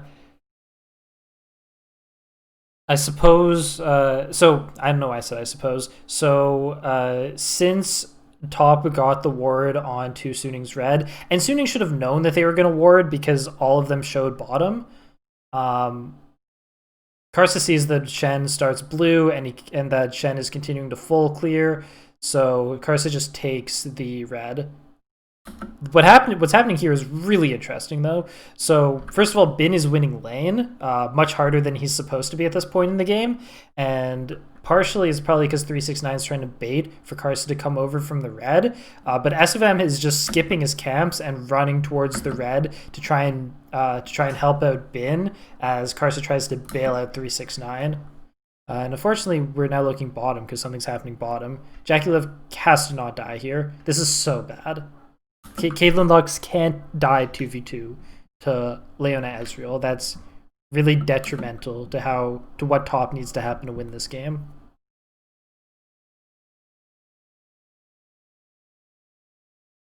And to make things even worse, the kill goes on to Lux, and the kills go on to Lux and Ezreal. It's big for Suning. So SFM actually does get the chance. This is really funny. SFM does get the chance to bail out his top and prevents Bin from dying. And since SFM did all his camps and Karsa just went buff, Karsa hasn't hit 3 yet. So to explain this dynamic, Karsa's plan works better if he's able to farm his camps afterwards, because then he's up a red buff over S of M. But if S of M contests him before that happens, there's a level disparity and S of M's able to fight him. So S of M could have backed off and gone for his own camps, but instead he starts to fight Carson in the jungle, and Renekton's actually very low. And that just went to S of M, right? He got the smite on this. Yeah, this goes to S of M. So that is a huge jungle advantage for S of M, which is too bad because it started off really good for Karsa. It's hard to say exactly what happened. Was 369 baiting with his HP a little bit and trying to get Bin to die to Karsa? Or did 369 just mess up and he wasn't supposed to be this low health, and Karsa had to bail him out? Because Karsa was in a really good position. You have to assume Lee Sin is going to get ahead of a jungle Shen. Shen does not clear very well. And this looks like a kill for Bin. Oh, Bin hit the turret? Gets him anyways. He did hit the turret, right? Yes. The follow-up.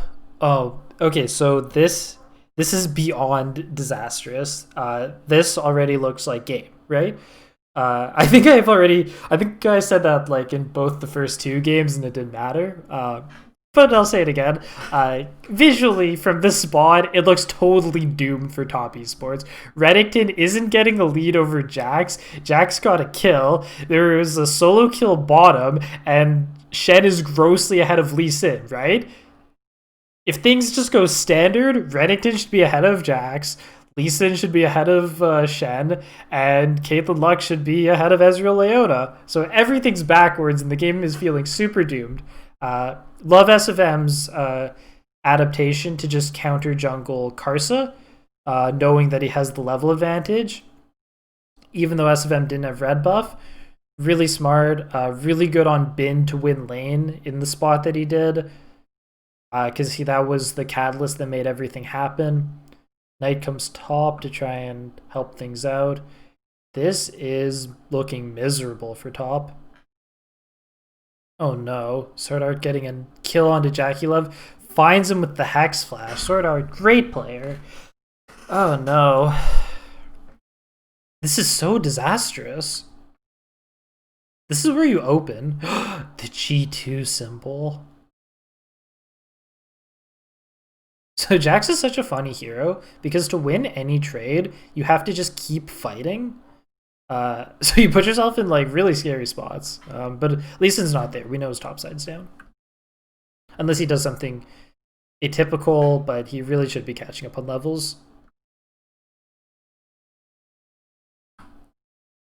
So SFM's bot side has respawned. The fact that his red was taken hasn't really meant anything yet, except he did spend a prolonged amount of time top lane.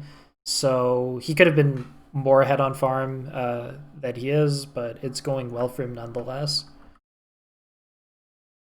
Bin is now playing like a true Jax main. Based on the way he's playing, I can only assume he plays a lot of it in solo queue.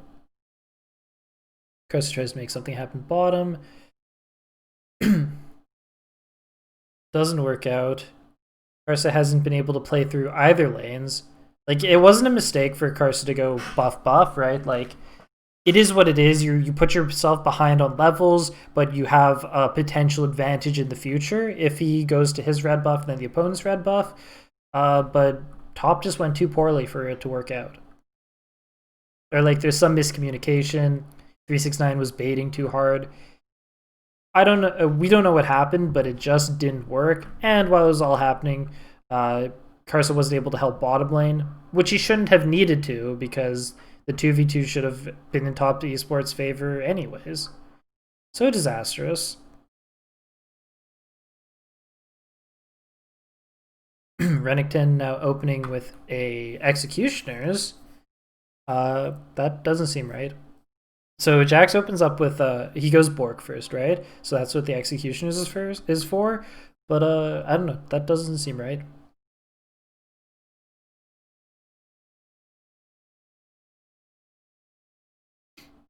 Renekton should probably just go a health build to salvage this game. I am a little biased. I think Bork is very overrated on Renekton. So this is a little more what you'd expect the trades to look like. Leona goes in. There's a Lux Shield as well as Guardian. And then Leona just gets beat up on her way out.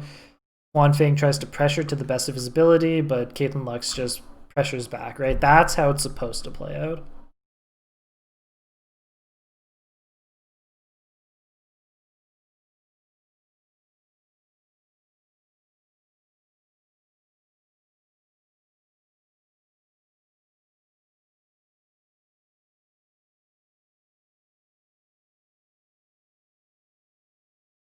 Oh man, Jackson's such a good spot, and here comes the Shen. This sucks. This really sucks.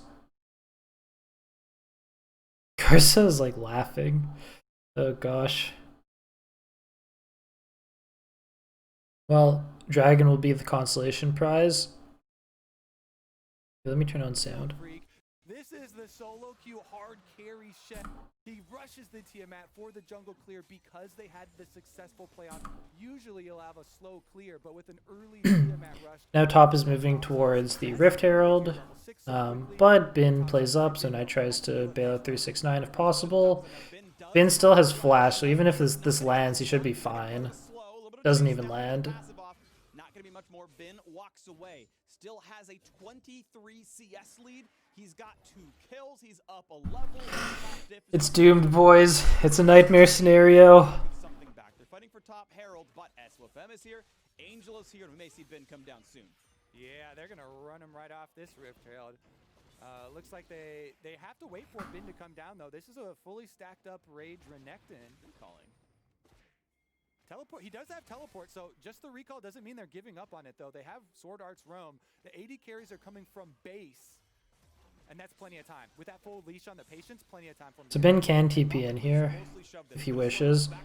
Quite a big fight happening for the Dragon right now. You'd usually like Caitlyn just sort of chills bottom. Now we still have the Scuttle fight, the Herald fight, and it's going to be a full 5-on-5. Ben is choosing to walk instead of TP. Now comes the teleport. Now comes the 5-on-5 at 9:30 for Rift Herald. I mean, Suning's full sending it.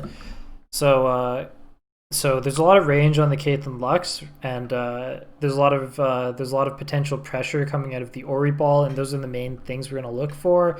And we're also gonna want to be scared of Leona getting initiates and Renekton getting a big ult combo, but Renekton doesn't quite have ult up, which is definitely gonna skew this to going Suning's way. They spent all the money on Ben. He's the one holding all the cards, and the fight comes in. The smite goes through. I believe Karsa grabbed it, but now we got the fight coming. Does it not show who got the Herald? Across now, but the front side, we've got the ults coming across. I mean, SFM has it now, so. Come in for a bit more. Karsa over the wall. Oh, and then 369 ults because he thinks he can follow up. Oh, no, stop. Was Suning who grabbed it, and now the flash away. They are respecting 369's flash stun. When's he gonna go for it? Looking at SOFM, he's gonna find that stun. Well, they get SFM. On the other side of the fight is the important part. Knight finds SOFM, but a kill comes through for Wanfeng. Still the 4-on-4. Second kill comes through for Sword Art, knocking down the rest of the bot lane. Alright, that goes shockingly well. Lose the Herald, they lose 2 kills. It's all Suning and I was really scared about playing into Ori there. So Ori was very low on mana, so she couldn't combo to her heart's desire, but she still gets a significant ult off. Always look for the possibility of the But that could have gone worse for sure. that the shockwave was held onto for so long by Angel. Once Ben finds the opportunity, they just cut off the backside. I've heard that, yeah, so I'm being told, so you're saying that this is the first time that SFM played Shen apparently? Yeah, apparently people have been first timing champs a lot, which is pretty funny. Not that funny, honestly. If it feels right, it feels right. Whatever. You want players to just be well-rounded at the game anyways, and just playing something that they're... Like, if they, in their head, feel comfortable on the hero, then whatever, you know? If it feels like a good idea to them, sure. I remember, you know, if Bangy's willing to pull out the first time Nidalee, whatever. Still in danger, 0-3 on Caitlyn.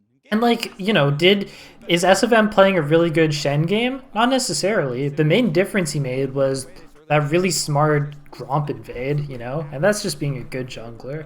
And the reason this is so That's just being good at the game. is because, like all all series long, we've been mentioning the history between these two teams of how much TS has taken them down. Suning only. Yeah, I don't know. This game is such a nightmare scenario. It's so doomed. There's like scaling options on Suning. Renekton and Caitlyn are just in awful spots. Lee Sin's not ahead of Shen. It's such a nightmare scenario. Every time we look top, it's just more of a nightmare. We're playing an Executioners into a fully completed Bork. I actually cannot look at the screen. And now Cleanse is going to get Jackie Lib to safety. Dodging both ultis as a result, he's going to stay alive. And goes for a bit of wave clear. Should be not much of a problem, but first turret is gone. And they're going to get the second charge, no problem here from Rift Herald as well. I believe they actually spot Karsa bottom jungle. Bin knows he is safe. SOFM gets a defensive ward down there, and they might take top lane tier 2 as well. Yeah, the Jax bonk is way more fearsome than the Ornn bonk, freak. That is a very different noise. Bin is living the Jax dream. Topside, both towers already down, greatly accelerated into the split push game. Meanwhile, Sword Art and Huan Feng still looking for those plays, keeping their tower pristine. Between cooldowns for now, good damage there. Leona, I want to talk. It's not dash if you are CC. Now a fight in the bottom side. Caitlyn's E. The dash away. It does not. Alright, I didn't even see Carson in the alcove on the minimap. I know your tactics, but the Shen shows up now as well. Can't find the taunt. Hilbert coming down now. This is a Renekton comes in. knows he is dead. Karsa gets the kill with I don't know. And a stun's gonna come across now to SOFM. They are chasing in. They find the lane. They get SOFM. They have to commit 5. Jax is going to get to fully push in this top lane. Nice double teleport counter here for TES. And the big part is, as you mentioned, an objective afterwards. It's not just a couple of kills, not just some gold in their pockets. Oh, there's so like it's such a small advantage. Top has so much more climbing back into this game to do. Really good timing for that play too. You get a full reset since top 2 towers. Up until that point, they had 0 plates taken bot lane, which never happens, right? Caitlyn is unplayable unless you've taken some. Like, you have to be a little ahead, else Caitlyn's just so weird in the mid game, and usually you get those plates. It just didn't happen this one. See, that's even possible though. Keep in mind, plenty of burst damage from the Orion. Suning can give up a ton of objectives, and they'll be in a good spot. It makes sense for them to just want to farm up at this point. Away from Leona, by the way. Trying much of the foresight of top esports. Both teleports were preemptively looking down there. At least top's like still like in it to win it, trying to be proactive. Better than rolling over. Freak to a comeback play on the given how strong Jax is and how open the possibilities of the split are for Bin. Curse is looking again. He's always on the hunt. Had a winning top lane, and he was able to win it on the Wukong. Have that ace up their sleeve to turn things around. The long story short, if you're CC'd, you don't move anywhere with the Caitlyn E. Unlike things like Arcane Shift or Rocket Jump, you just stay and play. If top don't want to contest Rift, then Renekton should just freeze the wave. But if they do want to contest Rift, then he should shove out. The net comes out, so you have to basically predict when the CC comes in, or you're dead. How fitting. Zenith Blade moves faster than light, basically. Yeah. able to get there. Sword Art here, continuing. Renekton's actually not in this position necessarily, but he's a super underrated wave freezing hero. I know I have a lot of like thoughts on Renekton that are different from a lot of other people. It's really good. But you know, a lot of time people say like that if you're drafting Renekton, you should just be like shoving that wave out constantly. But Renekton actually denies CS really nicely because when you're freezing, he builds up rage, and you can pressure people off with just empowered W. You don't actually need Q. After the teleport play, Karsa coming in with that sweet kickback as well, very timely for them. Because of course Q can break up the wave. Back into the game. And Echo will be the answer in one of these possibilities of trying to push out the opposite side lane here. Now, Jax extremely fed and is going to get to a super early Trinity Force at that 2-item power spike is going to be a massive threat, but Knight has quickly racked up 3 kills for himself. Proto Belt, and it looks like he's going into the Lich Bane too with the early Sheen here, going for one-shot possibilities. I really like that. Swift did end up going to Suning. Shen has it, and he's going to want to ideally use it at Dragon, before Dragon in the mid lane. And Suning should even though they have time to spare, they should probably play for this dragon, just so they don't put themselves on like a coin flip soul point. Regardless, though, yeah, damage starting to come through. For Suning, but it has started moving back. So Suning's trying to set up the 1-3-1, and it did lead them to getting a kill on bot lane, which is pretty good. I don't know what team I just said. Top Esports is trying to set up the 1-3-1. And that will be a good position for Echo, and Echo is pretty strong at this point. This is a little unfortunate because it's going to still be hard for Echo to team fight here. And mechanically execute on these plays while they're down shows resilience on the world stage. You know, we mentioned. And I don't even really think that Echo can properly fight Jax yet. Which leads me to believe he never will be able to. Everybody's been talking so much about the high caliber of Knight. Glad to see that. Karsa is just shadowing Knight at this point, and if they get another pick here, they're perfectly set up for Dragon. Knight was gonna show up. He's the 2020 summer split. Karsa backing, he'll be a little late to Dragon at this point. Suning will be pre-set up. Finally finding a game for himself where he is gonna be the difference maker. He's gonna be the one. Jax has already rotated over. There's the pre-commitment on the Herald, and the Dragon is looking very free for Suning. Wait, so Knight doesn't actually have a spree because his team is so behind. So they're not getting extra gold for killing him, but killing him is a good idea nonetheless. Renekton is now just like gonna hard shove his wave. He's actually equalized the CS a lot at this point, but it's just way too doomed already. Join up with the rest of the squad. Now Karsa's sitting there just farming his wolves. Like he's not part of this. So after shoving out, the top wave will finish going into turret. 369 TP's bottom to bail out Knight. Knight actually did end up getting a spree right at the end here. But yeah, that's a free TP that Suning has gotten out. You're opening the map up further for Bin for this Jack. So Knight's going to want to continue to play towards the bot side now because he has TP up still, and he's going to want to play when the person with TP wants to play away from where the Baron is. Other parts of the map, you're giving up a lot of gold. Don't make Dragon stacking really feasible. Those, third. You can see the gold has plateaued and come back somewhat. And then to not mean back for this one, TES shortcutting the and control the whole time. They've been getting top pressure as a trade for some Drakes that are fairly inconsequential. And as we see the split push start, Ezreal's now in 2 items. Caitlyn is still sitting on 1. So strong. Yes, the Jax got super fed early. That's dream scenario, but this is a team with also going for the attack speed Caitlyn build. For forcing on the other side of the map. So you are faced with this catch-22 situation on the side of TES, where you have too many. Renekton went Cleaver, as I asked him nicely to. Try and cut off the Jax and overload that side. Plus, you have to worry about dive opportunities from the Leona hard. And I really think that Suning is just going to continue to win this game from this point. Jax is way too out of control. He is back now and gotten his Triforce.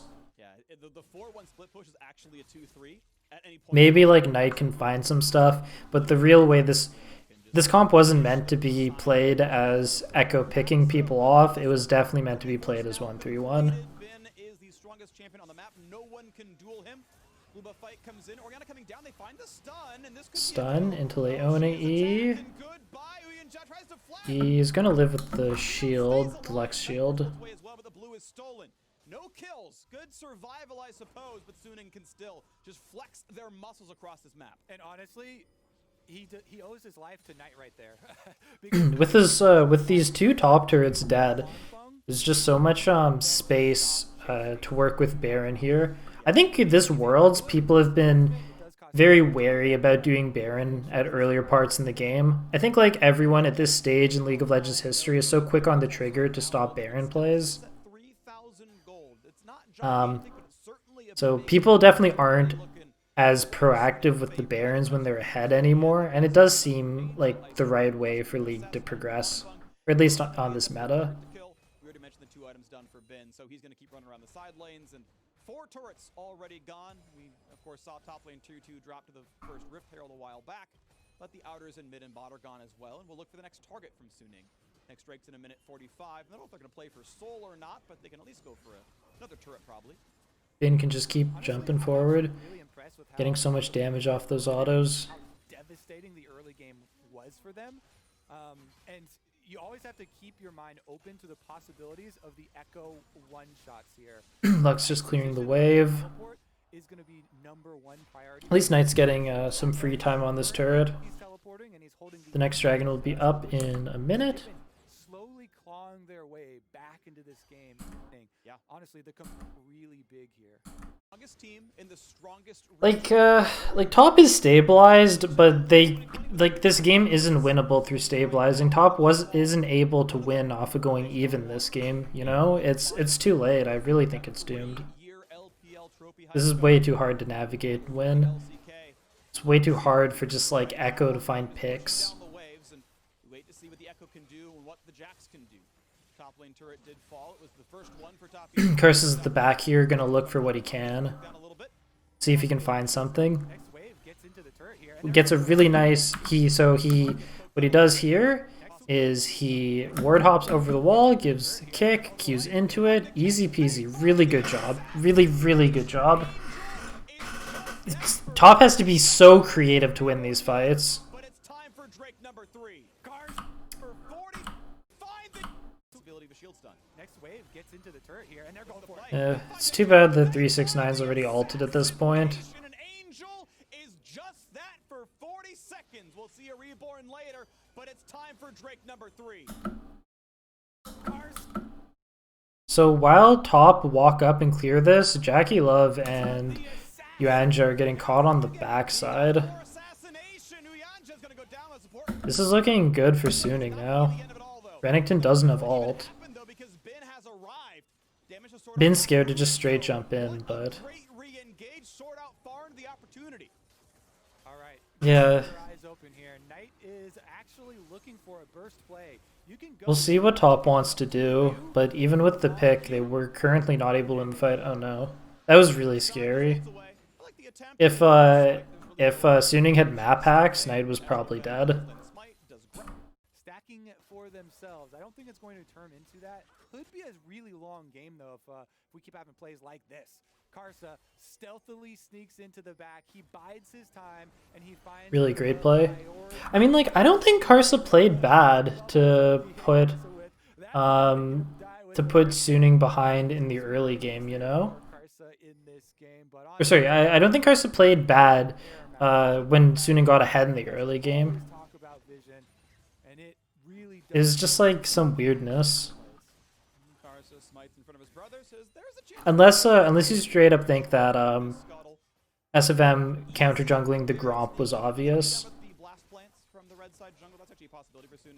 Doesn't seem likely, but it is one way you can play this because the ward control actually does belong to Suning. That upgrade, at least not for a message in there. Hopefully one day we get the Titanic. I mean, I love the damage that comes out for it. The reason when I mentioned it, I'm talking about solo Q builds because the burst damage when you have a Titanic is so good. If you get your pass through on your Q, you get a but off. He was the one that Jax is just slowly and slowly getting more out of control. Back in the day, top Esports easily able to control more. There's no reason for Suning to push the pace here. even though Top Esports was the one drafting for the 1-3-1, as long as Suning keep playing for the 1-3-1 here, they will win it. Their Jax is so well positioned. I'm super down to just keep skipping now. Where you need to split push like the teleports in answer from TES and or with the Baron attempt just to draw out cooldowns. You have to be very, very quick about pulling off that Baron damage. You do not want to get caught inside the pit and get stunned up by an Echo. That would be devastating for them.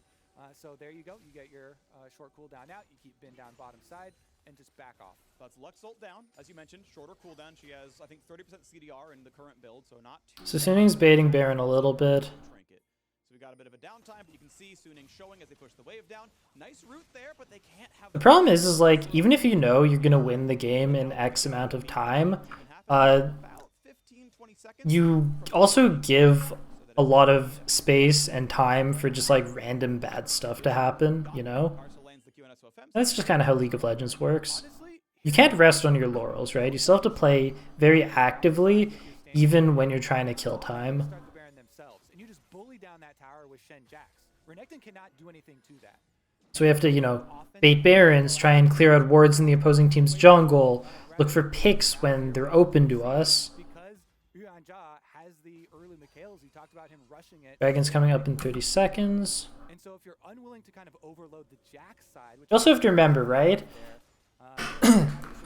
It's like, right, it's like Sun Tzu says, right? When you back an enemy into a corner, like they have nothing left to do but fight, right? Like teams get desperate when they're in really bad spots, you know? So top's going to look for some like very low percentage initiates that might work, you know? Try and like make plays that only work if like certain spots aren't warded, like we saw Karsa do already, right? And it's like maybe low percentage that's not warded, but you just got to try something, right? Low percentage like Baron attempts, and that's scary. See if they get Knight. Knight's going to get caught in the Jax E here, but Jax is very alone. He's pretty tanky. He's going to have to jump out at this point. Alright. Now Huanfeng, a little bit of a Jackie Love cosplay, lives.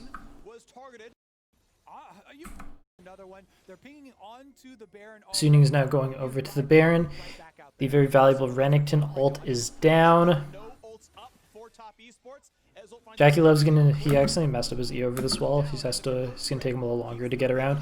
Jackie Love needs to try and hold range, and there's a lot of stuff for Jackie Love not to get hit by here. Can't get hit by Leona spells, can't get hit by Ezreal Qs. Needs to do his best here. It's pretty tough to play, and Renekton does not have ult. If Renekton had ult here, he actually has a lot of space to work with. Maybe bait out Ori spells. Ooh, E flash out of Shen. Gets Knight. Knight gets away. This Baron's looking sketchier and sketchier. Alright. It's not that easy to just straight up teamfight initiate with Jax. I think if anything, Suning should try and look for 4v4s. If Jax can draw away Echo, the 4v4 of Suning has very strong initiate and looks really good into the 4v4 of top esports. And Echo has all the gold. So if Suning can orchestrate a scenario where Jax pulls away Echo and goes for a hard initiate onto Caitlyn, I think that's a very easy win. Keeping a level head here pays off so big in these late game objective pulls. Renekton is on a nice spike though, so you might want to take it slightly longer. Might just want to play for this Ocean. Wait, what happens here? Game's still pretty spicy despite the fact that I think it's over the whole time. Wait, does Renekton just not have W? Auto doesn't W. Wait, does he misclick his W? Auto, he turns it on. Look, it's glowing. He has his W on. He misclicks. No! He misclicks it and then gets E'd so he can't cast it. Not like this, man. I'm not even sure if it's a kill. I'm just upset that it happened. Well, it is 30 CDR. It's not too bad on the Shen side, but now ward control, river control goes to top esports. SOFM looking for a flank play, spotted by wards though. Got your stopwatches as well. At the Renekton now with a stopwatch for himself, so the dive on him is really infeasible. Meanwhile, pushing, they've got priority on mid, but he's here. Looking at a route on Huanfeng. They're not going to find the stun from Knight just now as 369 pops his ulti, looking at SOFM. But all the while, the box from Jax come through, and they find turret kill number 5. They finally get that pesky second turret on bottom side with the 3-item Jax freak. Whew. All right, yeah. We're definitely going the long haul. We're definitely going into so there's a lot of items on a lot of people right now. Everyone loves Spirit Visage today. Actually, this is probably the most bizarre Spirit Visage game yet because there's no like Orianna or Zoe. It's just an Echo who's not going on Shen. I promise you. You just have your resets right now. Make room in inventory for your control wards to move up so that you can actually. So Caitlyn, Renekton already pre-have their executioners. Good on them. They are going to need it. There's potentially a quadruple Ocean Soul coming up here. With the shields, he's going to feel out of fights as they need. Sword Art eats the trap, but still takes about 500 damage from Big Cape Pound 3-item Jackie Love. I would say as well. So here's a little bit of what we're seeing of the 3-core I talked about in draft, right? Pretty good, pretty easy for Caitlyn Lux to just push up, pressure turrets. It's all night. As you can see, it looks strong when you just look at them there like that. But Suning can take this at whatever pace they want, or he has a Void Staff, and they want to look for this Ocean Soul, and it makes total sense to just play for it. So Suning has it set up. Top's trying to just find Bin if possible here. Bin's activated his ult. Carson knows he has to just go. It doesn't look like he's going to get him. It didn't look like it was going to work, but Top had to be desperate. They are not winning with what is happening. They have to be desperate to win this game. It's so funny that Bin just TPs around them after. But yeah. It's a 4v5 and yeah, it is what it is. This has got to be the Ocean Soul. I think Knight just has to like suicide for it or something. I don't know. Now they're running at Baron. The Ocean Soul is going to heal them all the way up. Yeah, that's a bit much. TES will have one last thing to say about it. Spellbook over for the extra mana as well. Clarity popped out, but that Baron will be melted. It's going to go down. You don't have much of a chance to stop. Then we have fights. This replay here. So this very much looks like game, so we'll skip through here. Yeah. I will say, with his Red Bull Baron, the 1-3-1 is set up for both teams. Screwed up because maybe it's different with the skill shot landing. Knight's going to want to lane versus Ori if possible, because with assistance he could maybe get a kill. Alright, now with the Baron buff though, so now we'll do the work for them simply as Suning close in on top. SFM is just assisting, this is actually really smart, SFM is just assisting Angel, because that's the most susceptible part of the split to dying, and SFM can just appear on the other side of the map if he needs with the Shen ult. So it doesn't even matter if he's in like the wrong spot. But it should be a slow and clean win for Suning, assuming that Karsa doesn't pull another rabbit out of a hat.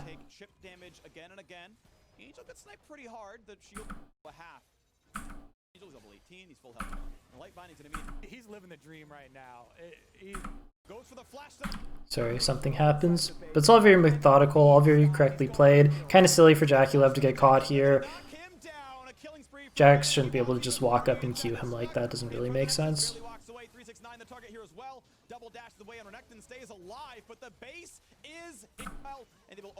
I mean, that's just game. We can just skip through, it doesn't matter. Cool. Let's go on to the next one. I think my stream's back up. I don't know why my internet is so bad today. This is going to come down to it now. So much pressure on the side of TES. But that is just the way the cookie crumbles. Alright, so here we go. This is game 4, Suning versus Top. Hopefully Top is not too tilted and can pull this one back a little bit.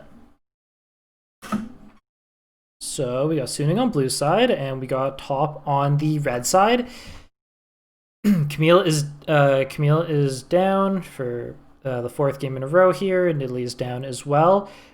Azir open banned here at the start, and the Graves is still up, which is definitely something that should be considered as a first pick here. So some first picks. So you're probably not going to see a Lee Sin first pick with Graves up. Maybe maybe you think like we've also seen like Jhin have a very high priority, but I have to imagine it's a Graves first pick. Unless they really don't want to do that Kindred matchup. It's all mind games, right? Maybe it's just a matter of who picks Graves first so we can counterpick with Kindred. But let's see what happens.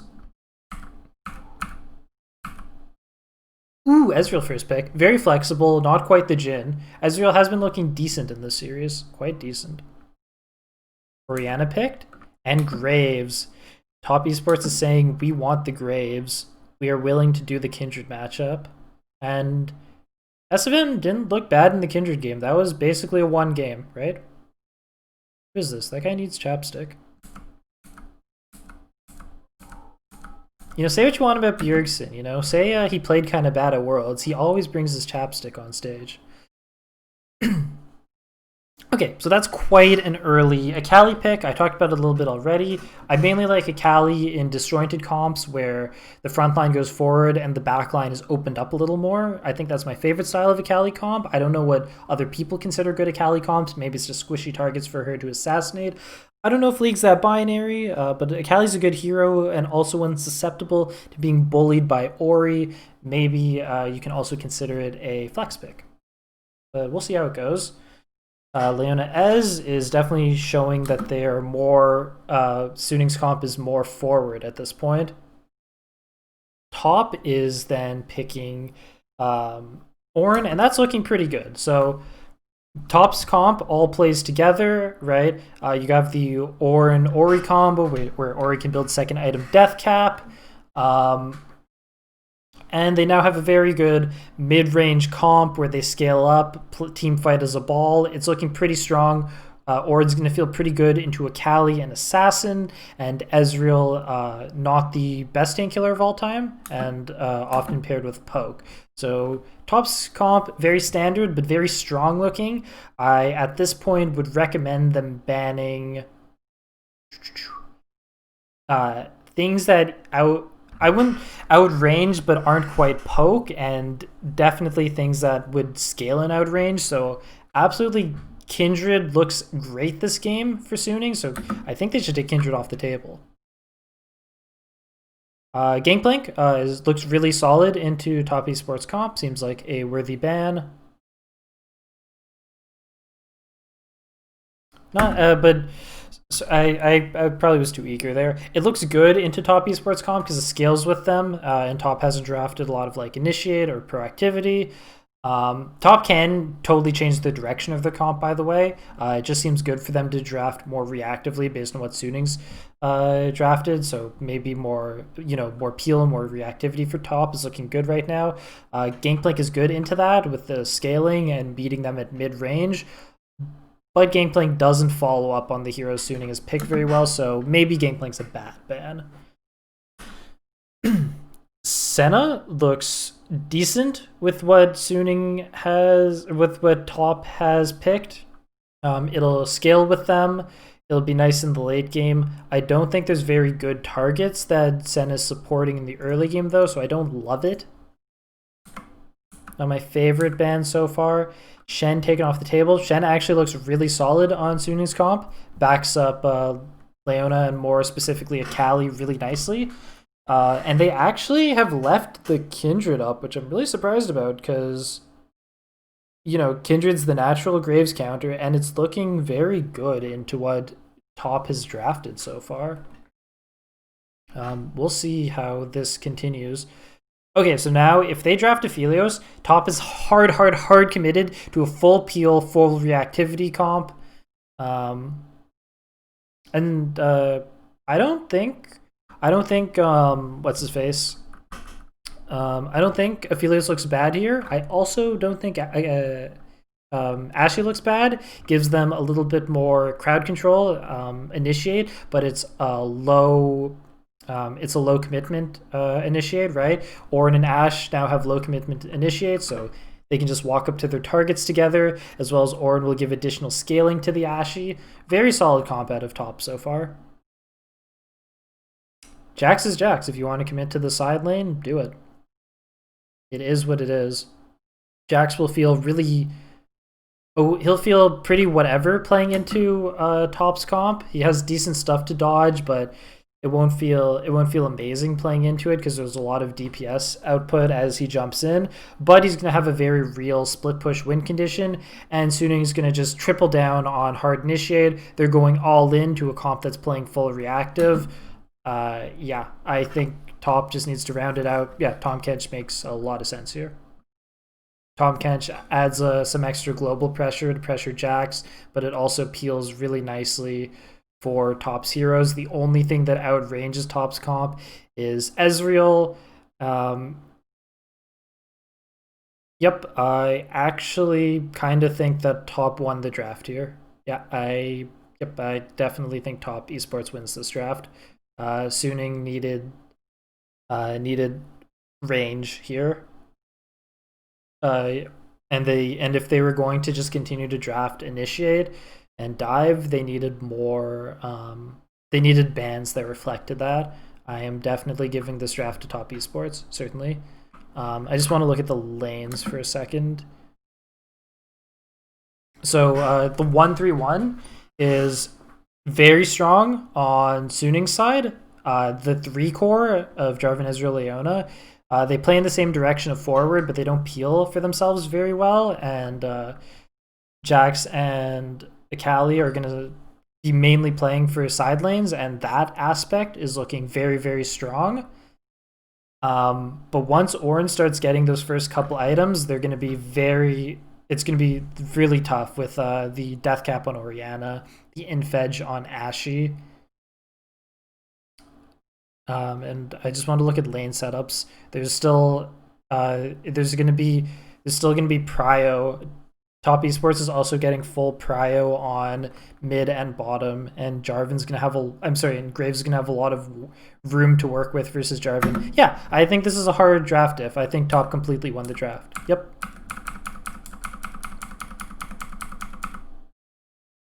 Cool. Hail of Blades, Tom Kench again. That matchup even further. His attempted gank, have all these that minion wave, all really set up Jax to become the monster that he was. This time around, you can't be expecting that same repeat of the start. But for Suning, they've got their eyes on the prize. So Suning is going to want to use their initiate, look for picks, get Akali and Jax ahead, set up 1-3-1s. Top esports going to want to slow down the game as much as possible, not overcommit, play around the Ashe ult and the Orin ult without overcommitting themselves, just walking up, flashing backwards when initiated on, and then re-engaging with abilities, not their bodies. So that you can actually get to the minion wave, so you don't get pushed in early on. Yep, not going to be the case this time around, though. They will happily go to Bot lane actually leashed this game, right? That hasn't happened in a while. Nobody leashes anymore, so selfish. You can apply red buff to multiple different units there as you fight that Raptor camp. Top lane is back and forth. Quick bonk gets grasped. And we have to definitely be scared of Bin getting too far ahead on the top lane this game, right? Orin is a totally doable matchup for Jax, and Bin already showed that he can take over with Jax last game. But yeah, other than top lane, there's so much space for top to work with. So many people have an opportunity to perform. There's no like high amount of pressure on one person to do well. Maybe like Karsa, but in that sense, like the jungler always has a lot of jungler always needs to perform in a way. So going on, they initiate on Tom Kench. Got to initiate on Tom Kench, right? Because he is Devour. Oh wait, did he not level it yet?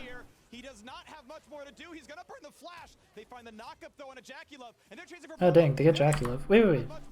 This is kind of silly. JackeyLove can just flash the Jarvan EQ. He just doesn't. That was really weird. How does he let... that was pretty low level of him to let that happen. That was a very big mistake.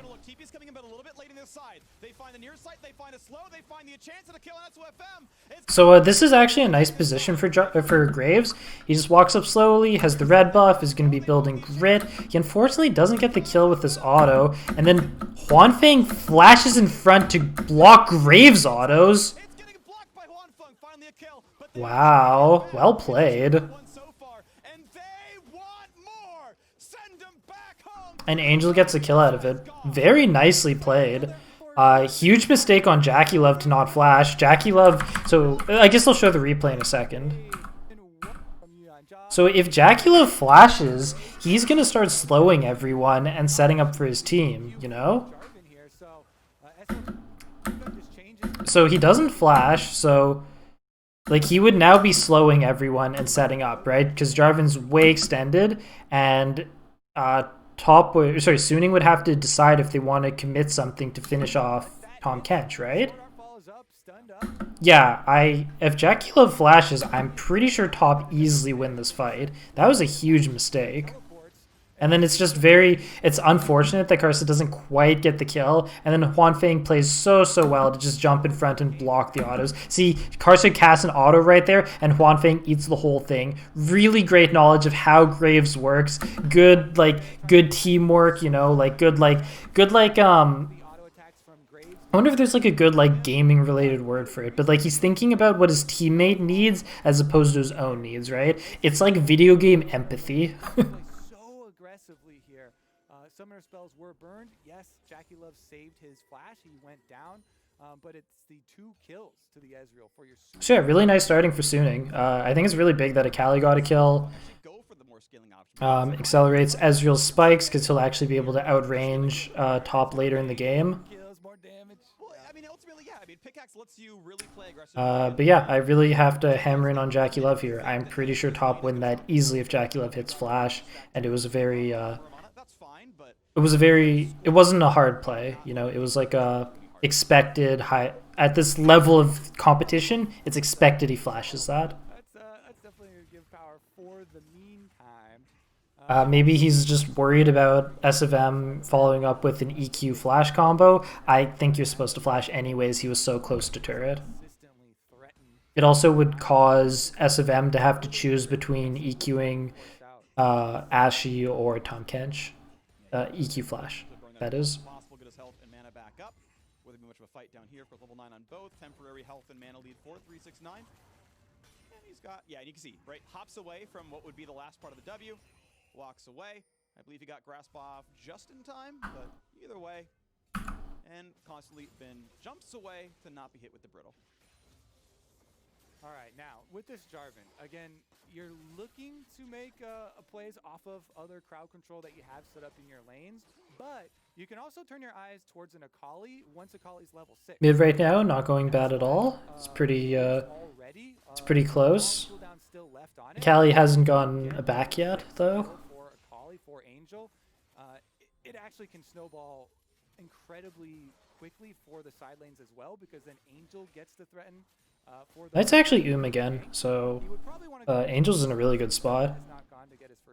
Angel has been really... I think Angel's made a decent amount of mistakes this series, but he's been really good about getting really good early lane states. I don't know if what I'm saying is making enough sense. He's been in even in tough matchups, he's been in favorable positions. And he's fighting Knight, right? Knight's like unreal how good he is at the game. Burns his teleport now to get back into lane. This time does have the pickaxe, and now he can start playing for the lane. So it's time for Jackie Love's first recall. Doesn't get spotted. We'll see if it's on this team. Generally speaking, out of Ruin King Hurricane. All right, he goes for the invade here and has the deep ward to do the confidence with. So with Crumbs coming out off load on the invade, he does know that the smite was used. SOFM has smite but can't see. Phase rush, decent damage, ward control. Yeah, Jarvan has Graves has a lot of room to work with versus Jarvan.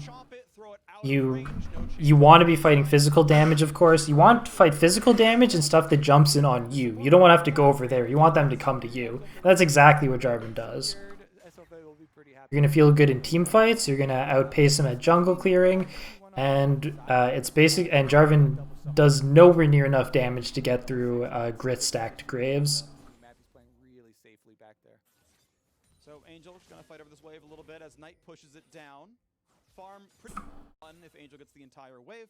Bot shove EP to rejoin the lane. So the bot lane is being well played here on the TE. See what their Jax can do, but now it's time for the top Herald to be attacked. That's actually Angel dodging every little piece of damage from Knight, but it's not going to be much.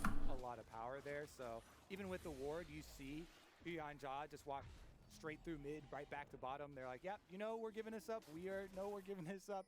Everybody is in accordance because Sword Art and... So Karsa went to counter jungle the Raptors and sort of started looking at bottom, just running back around to the Raptors here.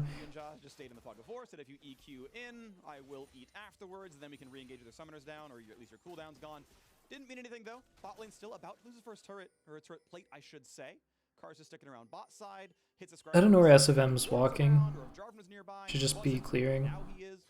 Ultimately, it's gonna be not too much pressure just yet from bottom side. They have to hand over blue first. Is he heralding? Make sure it's not stolen by the red buff. That's just fine. Oh, he is. Interesting. But now here's the Herald Summon in mid. And it's going to be just 2 quick plates. Angel could choose to share. Is he going to walk closer or not? He's kind of on the edge of plate range. There he goes. Yeah, he's got it for sure. Gets 160. And honestly, yeah, trying to fund the Gunblade. Ooh, there he goes. Yeah, he's got it for sure. Gets 160.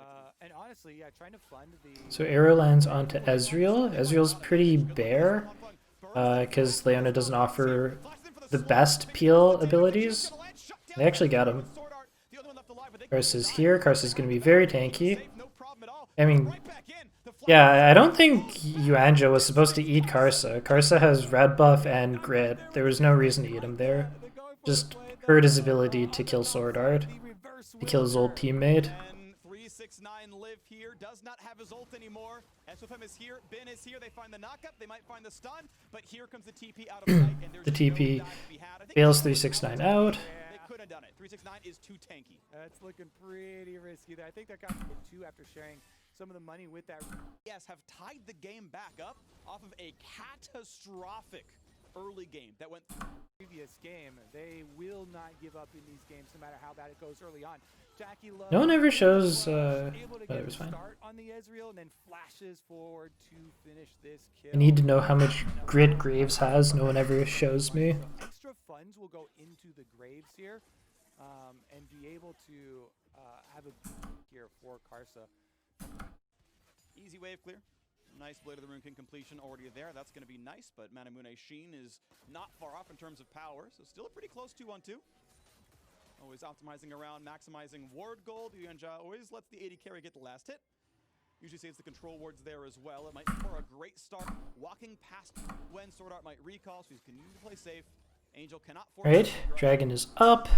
So top, very reactive, very non-committal, and Right back up for TES, so and not the strongest initiate, right? So they just need to be at fights first. Not fights, they need to be at objectives first. That is the easiest way for them to play. And when they're not at objectives first, they just need to push up their ball of champions slowly into the other team without breaking apart their formation. So hope he screws up. yeah, exactly. I mean, if you're going for those ones later on, you can get to different scenarios when you have AP mid laners getting a tremendous. TES right now get the raw stats dragons though, right? Mount, considering the fact that, I mean, they are actually on kind of a stats tight gold game, but I take the dragon.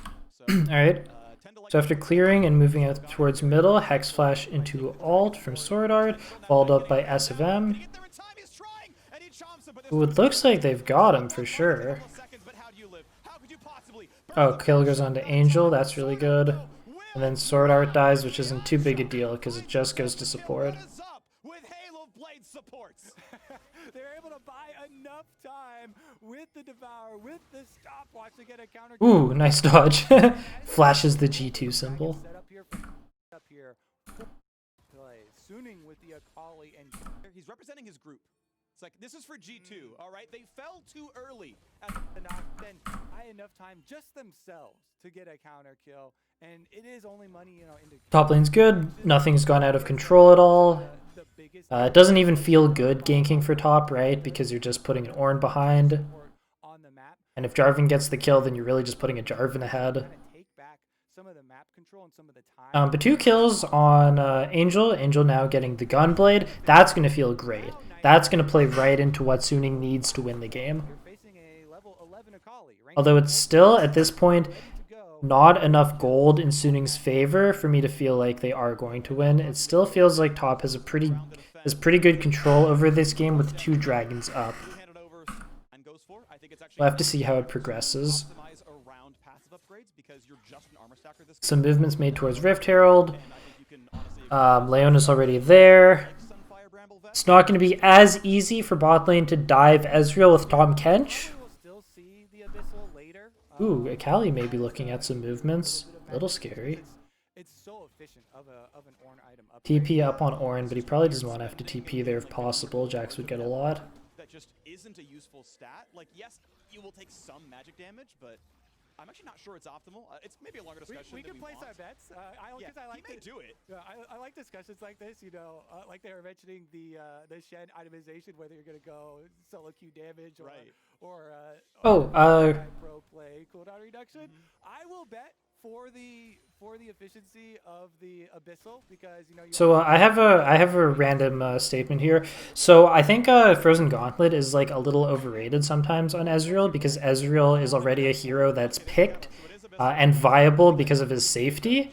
And there's a lot of situations where he's lacking damage, especially on second item. And this is a game where there's very little that can pressure Ezreal, and getting slows off isn't setting up very well for the members of his team because they're just jumping in on people anyways.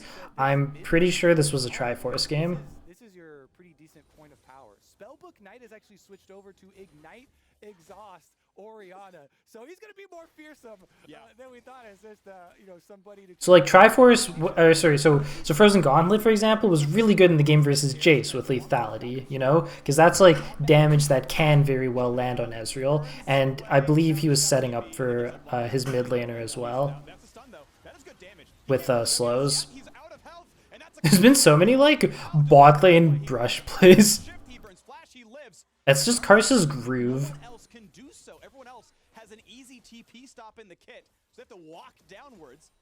So Angel is backing. He might look for TP angles here. And again, this is calculated from TS. These are not, random set up plays. Just TP's back middle. Knight does the same.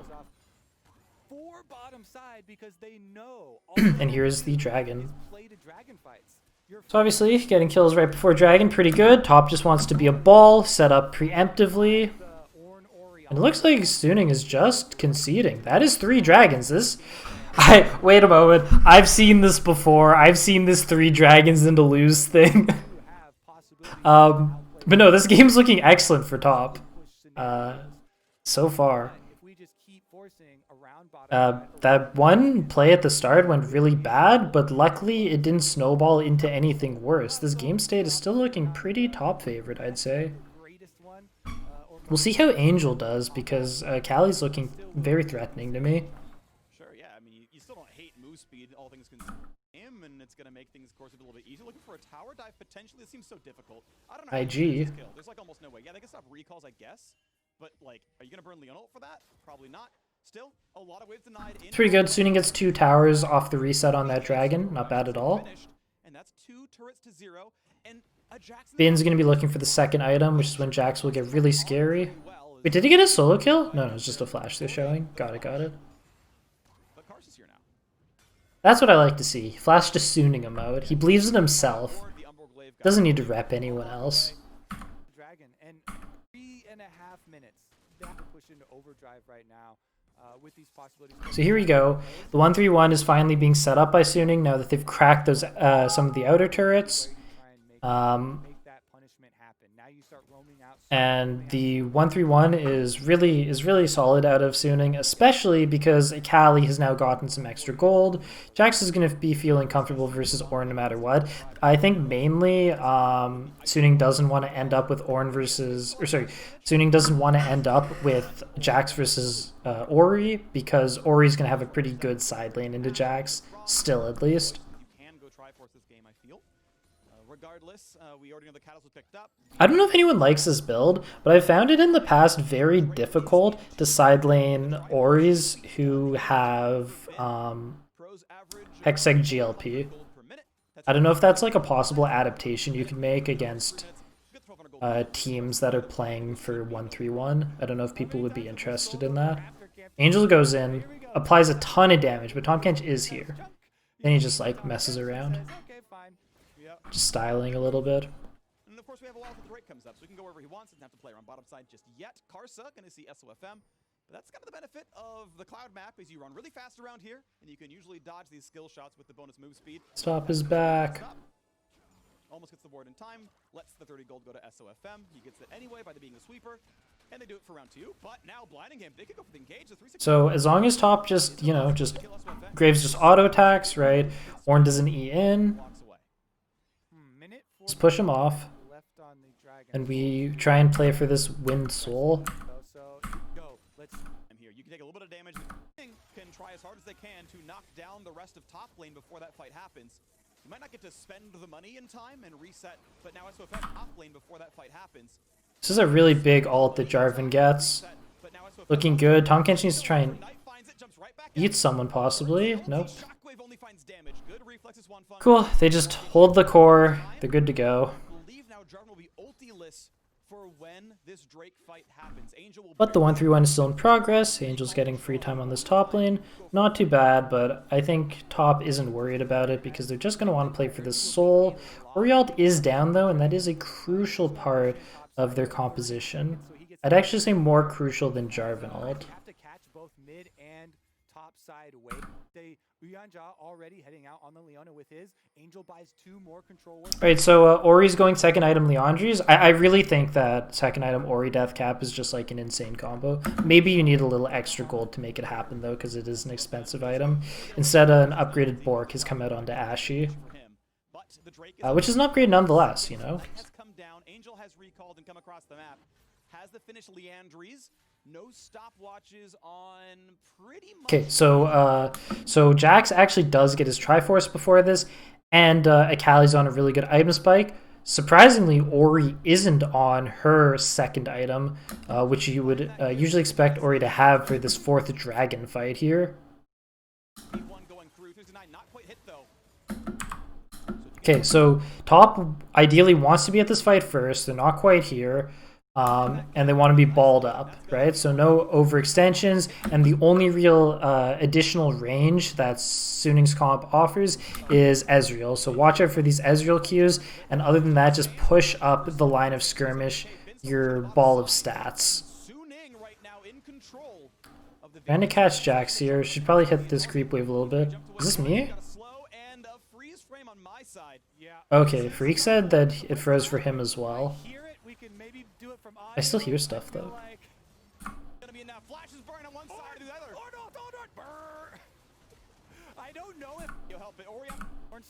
Is it actually just frozen? Yeah.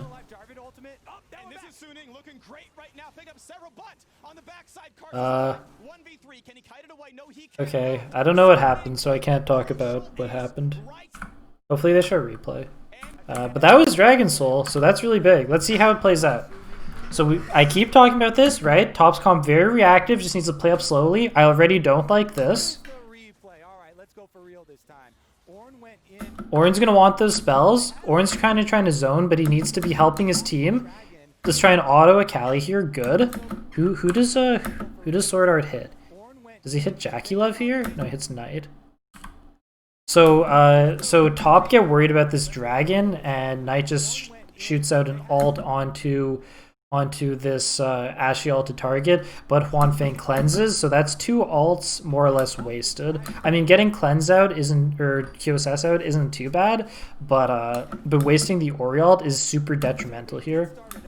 I can already see Akali is getting a very nice position here. Karsa also has to be grouped. Karsa is not supposed to be on the sideline, not how this composition plays out at all. All of top needs to be grouped together. Karsa needs to be with them. Graves is so good in this comp and so good versus Suning comps. Suning's comp, he has to be together. They have to be walking up together, DPSing with his team. And he's just not. Going around the side, ults, that just takes him farther of the fight. He's probably going to look for Dragon at this point to try and contest it. Yeah, I hate the way Karsa plays this.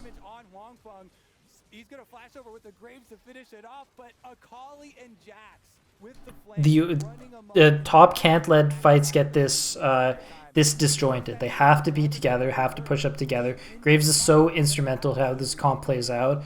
The loss of Orialt was already pretty bad. And Orianna died super early in Not good.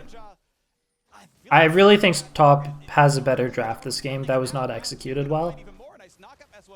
Says, okay, you've got backup, no big worries, but the Asher is going to find it. Another QSS burn, but they can find it with 369, not quite the knock, but SOFM. Oh, got him with the Orialt. Nicely done. Low on HP, and they find that kill right in front of Baron. The health bar. Are they going to go for it? Okay, let's see how it plays out.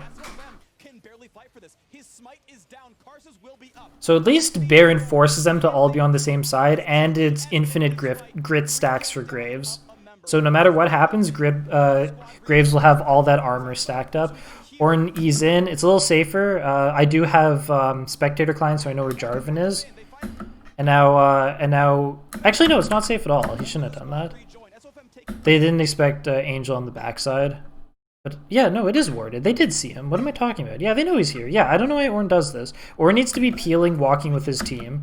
He shouldn't be just jumping in on Bin like this. Top is are not understanding how they're supposed to be playing this. Ornn has to help peel people off the back. They get Sword Art, but that was very scary what Angel was potentially able to do there. Angel's still playing with a lot of confidence here, jumping up. Cool. That was a little scary. Angel almost had a really scary spot that he could have carried the fight there. To replace Knight 0 in right now. That has come to summon 5 kills, 700 gold bounty on his head. Nice What try play from him? Suning decides to walk sideways. Could have EQ'd and buffered it against the incoming arrow. Would have been snap 1, 1, and 3. 2.5 items. The Aegis is in. Suning resetting up this 1-3-1. Aware of Suning's very good at these comps that are a little more disjointed. They play them quite smartly. See how he gets out of this one. EQ right over the Ornn, no problem. And I've seen Top execute comps like the one they've run before. They're just not, I don't know, they're not playing it. They have not seasoned to taste for me. Still played it several times. Jackie Love still farming though. Still an incredible player. Has not had his best series, I want to be clear. And that's So there's another minute until the dragon here. Hex flash over the wall. that's certainly been a meaningful point here. Angel jumps back. This could be a decent Oh my gosh. He goes in. Oh my word, that damage, he's dominating. He's just too fat. It's just a numbers problem. This could be even more. 369 burns the ulti. Is there even a play to be had? Angel jumps the wall perfectly on the Oh boy. a 6-kill assassin. What were we supposed to do? Were we supposed to build like a hex drinker? Oh no. And the heel just died in the belly. Yeah, Angel not messing Ornn probably has to work on a locket? I don't know what we're supposed to do here. This is really bad. Callie was like the scariest opponent to get snowballed, and here we are.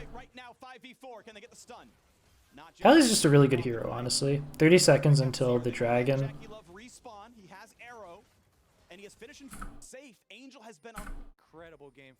So Callie will definitely have ult back here. It's actually TP'd bottom to push it out. Very interesting. Top could consider hard pushing middle here. This is the thing. The Dragon Soul points don't stop coming. TS still on that Dragon Soul point. An engagement onto Bin. Don't overcommit. Oh, they don't get him and they used a lot of spells. That's really bad. Karsa's way too far up. He's not supposed to play like this. They need to try and get a Callie to the best of their ability. Jackie Love's already dead. This looks like a wipe. They find kill 2. They will find kill 3. Suning will not be stopped. They will not be denied their vengeance. In these small skirmishes, you can see how good how good Graves is this game. He needs to play with his team more. He's so much gold too. Karsa gonna get one back for himself with the on Bin, so Karsa can't pull any further heroics, can't go chasing anybody around, even the low health members, and that will be Dragon Soul number 2 stopped in the favor of Suning. As soon as Oh no, Jax kills Graves when he goes for the counter jungle. No death still left on Angel. Ugh. This is the original kill. Just dies to Leandri's in the Devour. Now this starts off looking good, but they have to get the kill onto Jax, but he's so tanky with the ult. Karsa flashes in. He's like not DPSing with his team now. Jarvan should have felt more pressured there. Callie should feel more pressured here. 369 plays it all right, honestly.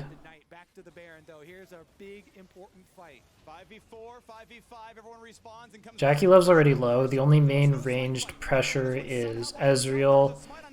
Callie's already popped ult, but the good ult out of Knight, but they already get the Baron. But Akali can die, very killable. I think Top needs to keep walking forward here. They need to push up their their line here. This is fine. Keep walking forward. I really think you should keep walking forward. I think it's okay. I think it's okay. I think top have it. Just keep walking forward. They're a low CC comp, but very strong when they're together as the ball. For a kill, you take that every time. And they've got the split push to do it. Accomplish it. All the way. See, taking to sleep while they're split pushing. If they try and push, I'll try. 6 more can happen from Suning Red Bull Baron. He is on a ward. He's gonna be fine. Fighting over. And no Ash arrows coming across the map. All right. CC. I mean, he is actually very extended. If they can stun from fog, they might actually be able to burn him down with Tom Get him. But ultimately, Jackie Love has to be careful. Jackie Love will get the Voward, will be safe, but that is an important cooldown. 131 takes its toll. They close in on all three. There it is. Sword Art could be killed. Nice, got Sword Art. That's not going to matter. Pick. Yes, turrets are picked off, but now can 369 find the re-engage? Can he get even more? SOFM going to kill the Okay, don't spread yourself too thin. Jax is here. Akali can move. various sides of the map. It's 6-0 in turrets. Karsa can't get it. Just Oh, what happens? Finn is not an easy SFM just goes. SFM is farm. They're going to look for Karsa. Can't get he doesn't hold back. Really respect him. safety. 369 finally calls the play. They're going to get the knock up. Can they kill SOFM? Yeah, it's too hard to get in without the Ashy arrow. They don't get more than some health bar done. There you go. That's why you get Warmogs. SOFM heals you over the wall again. Heal back up with his Warmogs to stay out of combat. In cannot easily shockwave Juan Feng. Of course, very easy to arcane shift that one. And 131 is just being executed now. So much gold on the side of Suning. So much gold on Akali. Ward behind. It is looking like it is what it is. Not going to land, but Yuanja's right behind. Finally, this is like the first time we've seen Tahm Kench ult attempted to break up the 131, which was an added benefit of Tahm Kench in this draft, but doesn't work out. Means he is safe, but the Ash arrow is back up. Can they go for the play? Pretty low mana on Ezreal here. The arrow. Now that that's down, you should try. You should try. I know he has QSS, but at least force the cooldown. No, going top. Ooh, get on the bin. Hey, looks like they might get him. Whole time to make sure he can make that play happen, but maybe the dive can Angel smartly is already walking back bottom, as we can see, as he absolutely should be. Oh no, they're not going to get him. That is the last ward down. This should be Maybe, an easy maybe, knockdown. maybe. This should be a very easy kill. Nice. Could always die. Shut down sadly goes to Tahm Kench, but the base is in shambles. Oh, wait, Ezreal gets here too. Oh, Ezreal TP's in. Very, okay, well played. Tahm Kench calls. It's gonna stop 3. Oh, nice job. Seen these plays at Worlds before. I mean, they're not gonna like, Carries cross I said they're not gonna win the game, but SFM has other ideas. because Suning Oh gosh. going for the Nexus. The Carson needs to run at them. Trying to stop with Uyanja. They will lose one Nexus turret. They find a flash. Ornn is TP'd behind now. Damage. 369 is here. Their engage is not very good. They have to be very careful with Akali here. Not find the knockup though. Ornn is already extended a lot. Sword Art may be a target. Does have flash though. Oh man, Ezreal's actually taking this Ornn down. 9 is low. Ezreal's also on a 4 item spike and very strong at this point as well. Be claimed for TE. Oh no. Everything went Suning's favor in this last exchange. Also on the Jack. The ult using his body is just held up for damage on. It's open inhibitor. This is a get the side lane, wave clear, survive. It is push with a Jack split push on the other side. Them having We're now on soul point for Suning pressure on all sides as well. of the map. Suning looking to single-handedly. Uh-oh, that's not good looking. All sides of the map.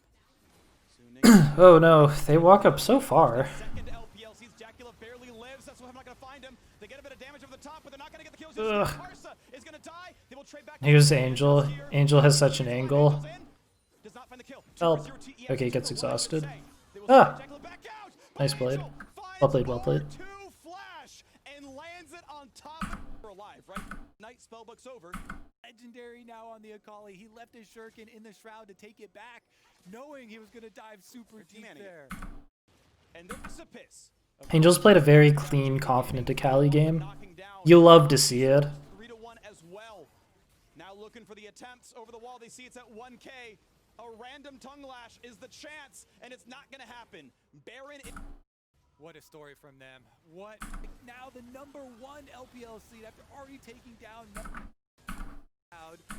back out, connecting him. He takes down Jackie Love, setting The gold value just feels insurmountable at this point. magnificent Other stuff doesn't performance from does Angel with the it doesn't feel like it matters. Scoreboard close. It's 10-1 Ah. endurance between them and victory. This Nexus is going to be very, very tough to keep alive. TES must try. Death cap upgraded. Void staff, they find a No, SFM. They got him. That is the makings of potential. He is dead as the Drake comes The Hail of Blades devoured him into an arrow. It's a true combo. There is no smite to contest Dragon Soul.